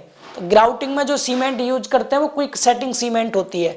और तो और पानी के नीचे अंडर वाटर कंक्रीटिंग वर्क हमें करना है तो वहां पर भी हम क्विक सेटिंग सीमेंट का ही यूज करते हैं। ठीक है, इसके बाद आगे है अपनी low heat cement. Low heat cement में C2S की मात्रा ज्यादा होगी क्योंकि C2S सबसे कम हीट ऑफ हाइड्रेशन देता है। C3A जो होता है सबसे ज्यादा हीट ऑफ हाइड्रेशन देगा, इसको बहुत कम रखेंगे इसमें। इसके बाद C4AF ही ज्यादा हाइड्रेशन देता है, इसको भी कम रखेंगे, ठीक है। और सीधे सीधे सुनिए, इसकी भी हीट ऑफ हाइड्रेशन ज्यादा होती है, इसकी भी हीट ऑफ हाइड्रेशन ज्यादा होती है, और C3S की भी हीट ऑफ हाइड्रेशन ज्यादा होती है। अकेला C2S है जो बहुत कम हीट ऑफ हाइड्रेशन देता है, इसलिए इसकी मात्रा हम इस वाली सीमेंट में ज्यादा रखते हैं। तो C3A को तो कम करते हैं क्योंकि इससे ज्यादा हीट ऑफ हाइड्रेशन मिलेगी, और C2S को बढ़ा देते हैं, पहला पॉइंट। ये सीमेंट सामर्थ्य के विकास की धीमी दर को दर्शाता है। इसमें सामर्थ्य का जो विकास होगा बहुत धीमी दर से होगा, क्योंकि इसमें ये ज्यादा है ना, और इस जिसमें C2S ज्यादा हो, ये 1 साल तक धीरे धीरे रिएक्शन करता है, इसलिए इसमें सामर्थ्य जो हमें धीमे धीमे प्राप्त होती है। जहां हमें बल्क कंक्रीटिंग करनी हो, बड़े लेवल पे कंक्रीटिंग वर्क करना हो, जैसे डैम वगैरह बनाते हैं उसमें, तो उसमें हम लो हीट सीमेंट का यूज करते हैं। क्लियर है सभी को ये चीज? बहुत अच्छे। इसके बाद पोर्टलैंड पोजोलाना सीमेंट, ये पूछा गया है, पोर्टलैंड पोजोलाना सीमेंट। अब पोर्टलैंड पोजोलाना सीमेंट क्या होता है? तो साधारण सीमेंट में तो 15 से 35% तक अगर आप पोजोलाना पदार्थ मिला देंगे तो वो सीमेंट आपकी पोर्टलैंड पोजोलाना सीमेंट बन जाएगी। पोर्टलैंड एक जगह का नाम है, ठीक है। तो पोर्टलैंड पोजोलाना सीमेंट में क्या होगा, साधारण सीमेंट में 15 से 35% हम पोजोलाना पदार्थ मिला देते हैं, उससे पोजोलाना सीमेंट तैयार होती है। अब ये पोजोलाना पदार्थ क्या होते हैं? तो पोजोलाना पदार्थ होते हैं विशेष प्रकार की मिट्टी होती है, ज्वालामुखी से निकलने वाली राख होती है, सुर्खी होती है, कोयले की जली हुई राख होती है, धान के छिलके होते हैं, ये सभी पोजोलाना पदार्थ हैं। इन सब का मिक्सर अगर आप साधारण सीमेंट में मिला देते हैं तो जो सीमेंट बनेगी वो पोर्टलैंड पोजोलाना सीमेंट बनेगी। पोर्टलैंड क्यों कहा गया इसको? क्योंकि ये एक जगह है पोर्टलैंड, वहां पर प्राप्त हुई थी, इसलिए इसको पोर्टलैंड पोजोलाना सीमेंट कहा जाता है। पोजोलाना सीमेंट का जो विशिष्ट सतही क्षेत्रफल होता है वो 3000 सेंटीमीटर स्क्वायर पर ग्राम होता है, जबकि ओपीसी सीमेंट का 2250 सेंटीमीटर स्क्वायर पर ग्राम था। तो इसका ज्यादा होता है, जब सरफेस एरिया जितना ज्यादा उतनी महीन होती है, तो ये महीन होगी, ठीक है। इस सीमेंट में 7 दिन की जो संपीड़न सामर्थ्य होती है वो 220 kg पर सेंटीमीटर स्क्वायर होती है, मतलब 22 न्यूटन पर mm स्क्वायर के बराबर। और 28 दिन की सामर्थ्य 310 kg पर सेंटीमीटर स्क्वायर से कम नहीं होनी चाहिए, लगभग 31 न्यूटन पर mm स्क्वायर, ठीक है। तो ये पोर्टलैंड पोजोलाना सीमेंट के बारे में हो गया। 9 टाइप की सीमेंट हो गई, और एक और लास्ट सीमेंट है 10वीं टाइप की, व्हाइट सीमेंट। अब सीमेंट का कलर तो ग्रे होता है, तो इसको व्हाइट सीमेंट बनाने के लिए कुछ तो मिलाएंगे इसमें आप। तो साधारण सीमेंट में ग्रे रंग आयरन ऑक्साइड की वजह से आ रहा था, लेकिन सफेद सीमेंट में हम कच्चा माल इस प्रकार से चुना जाता है कि उसमें आयरन ऑक्साइड की मात्रा 10% से अधिक ना हो, क्योंकि अगर 10% से ज्यादा आपने सीमेंट में आयरन ऑक्साइड मिला दिया तो ये ग्रे कलर की सीमेंट बन जाएगी, और हमें तो व्हाइट सीमेंट चाहिए, तो आयरन ऑक्साइड की मात्रा इसमें कम रखते हैं, ठीक है, 10% से ज्यादा नहीं रखते। इसका यूज कहाँ करते हैं? तो जो सजावटी कार्य होते हैं ना, उनमें इसका यूज किया जाता है। सफेद सीमेंट में रासायनिक रंग मिलाकर इसे रंगीन सीमेंट भी बनाया जा सकता है। तो ये लिख देंगे सभी सफेद सीमेंट के बारे में। सेम पॉइंट इंग्लिश में भी है, इंग्लिश में हम रीड नहीं कर रहे, टाइम बहुत लग जाएगा। जो इंग्लिश वाले बच्चे हैं बहुत सुफिशिएंट कंटेंट दे रहे हैं, यहाँ से एक बार पढ़ लीजिएगा, पीडीएफ आपको टेलीग्राम पर मिलेगा, ठीक है। यस, खत्म हो गया बेटा सीमेंट आपका पूरी तरह। तो मुझे लगता है एक लेक्चर ज्यादा लंबा हो जाएगा और आप बोर भी हो जाएंगे फिर, तो मैं अगला लेक्चर ना अलग से आपको शूट करके दे दूंगा। अभी आप सीमेंट के बारे में पूरा पढ़ लीजिए, क्योंकि सीमेंट से भी बहुत क्वेश्चन पूछे गए हैं। सीमेंट के बाद एग्रीगेट और वाटर दोनों को एक साथ पढ़ा देंगे, ठीक है। अब ज्यादा नहीं बचा, एक और लेक्चर ले लेंगे इसका। चैप्टर बहुत बड़ा था बच्चों, ऐप पर हमने 14 घंटे लगातार पढ़ाया था पूरा अकेला चैप्टर, ये तब जाके कवर हुआ था। अब उस 14 घंटे के पार्ट को हम 2 घंटे में लगभग रिवाइज कर रहे हैं, तो बहुत बड़ी बात है अपने आप में ये। थोड़ा सा पीडीएफ से और पढ़ना, रिवीजन इसी तरह किया जाता है थोड़ा फास्टली। इसी को हमने बहुत अच्छे से एक्सप्लेन किया था ऐप पर, बहुत टाइम दिया था। 14 लेक्चर मायने रखते हैं अकेले चैप्टर के लिए, ठीक है। तो सीमेंट हमारा कवर हो गया। एग्रीगेट और वाटर बचा हुआ है, तो एग्रीगेट में ये 5 टॉपिक हैं, इनको आगे कवर कर लेंगे। वाटर में तो 2 ही टॉपिक हैं, वाटर है, वाटर में कौन सा वाटर यूज करेंगे, कौन कौन सी अशुद्धि है, कैसे दूर करेंगे, खत्म। तो एक लेक्चर और बना लेंगे इसका। इस लेक्चर में हम इतना ही रखते हैं। इसका जो PDF है बच्चों, कंप्लीट PDF इसका हम लोग आपको टेलीग्राम पर दे देंगे, ठीक है। बाकी कोई भी कैसी भी क्वेरी है कांटेक्ट कर सकते हैं आप हमसे, और जीटेक पॉली टेलीग्राम चैनल पर आपको इसका PDF दे दिया जाएगा। तो इस चैप्टर का हमने सीमेंट वाला पार्ट पूरी तरह से कवर कर लिया है। एग्रीगेट और वाटर के लिए नेक्स्ट लेक्चर प्रोवाइड करेंगे, कल नहीं मिलेगा, परसों। कल आपका महामैराथन होने वाला है सोम और मोस का, शाम को 7 बजे। जुड़ना ना भूलें, अपने सभी दोस्तों को बता दीजिएगा, ठीक है। बाकी इस लेक्चर में इतना ही रखते हैं, मिलेंगे बहुत जल्द अगले लेक्चर में। तब तक के लिए बाय बाय, टेक केयर।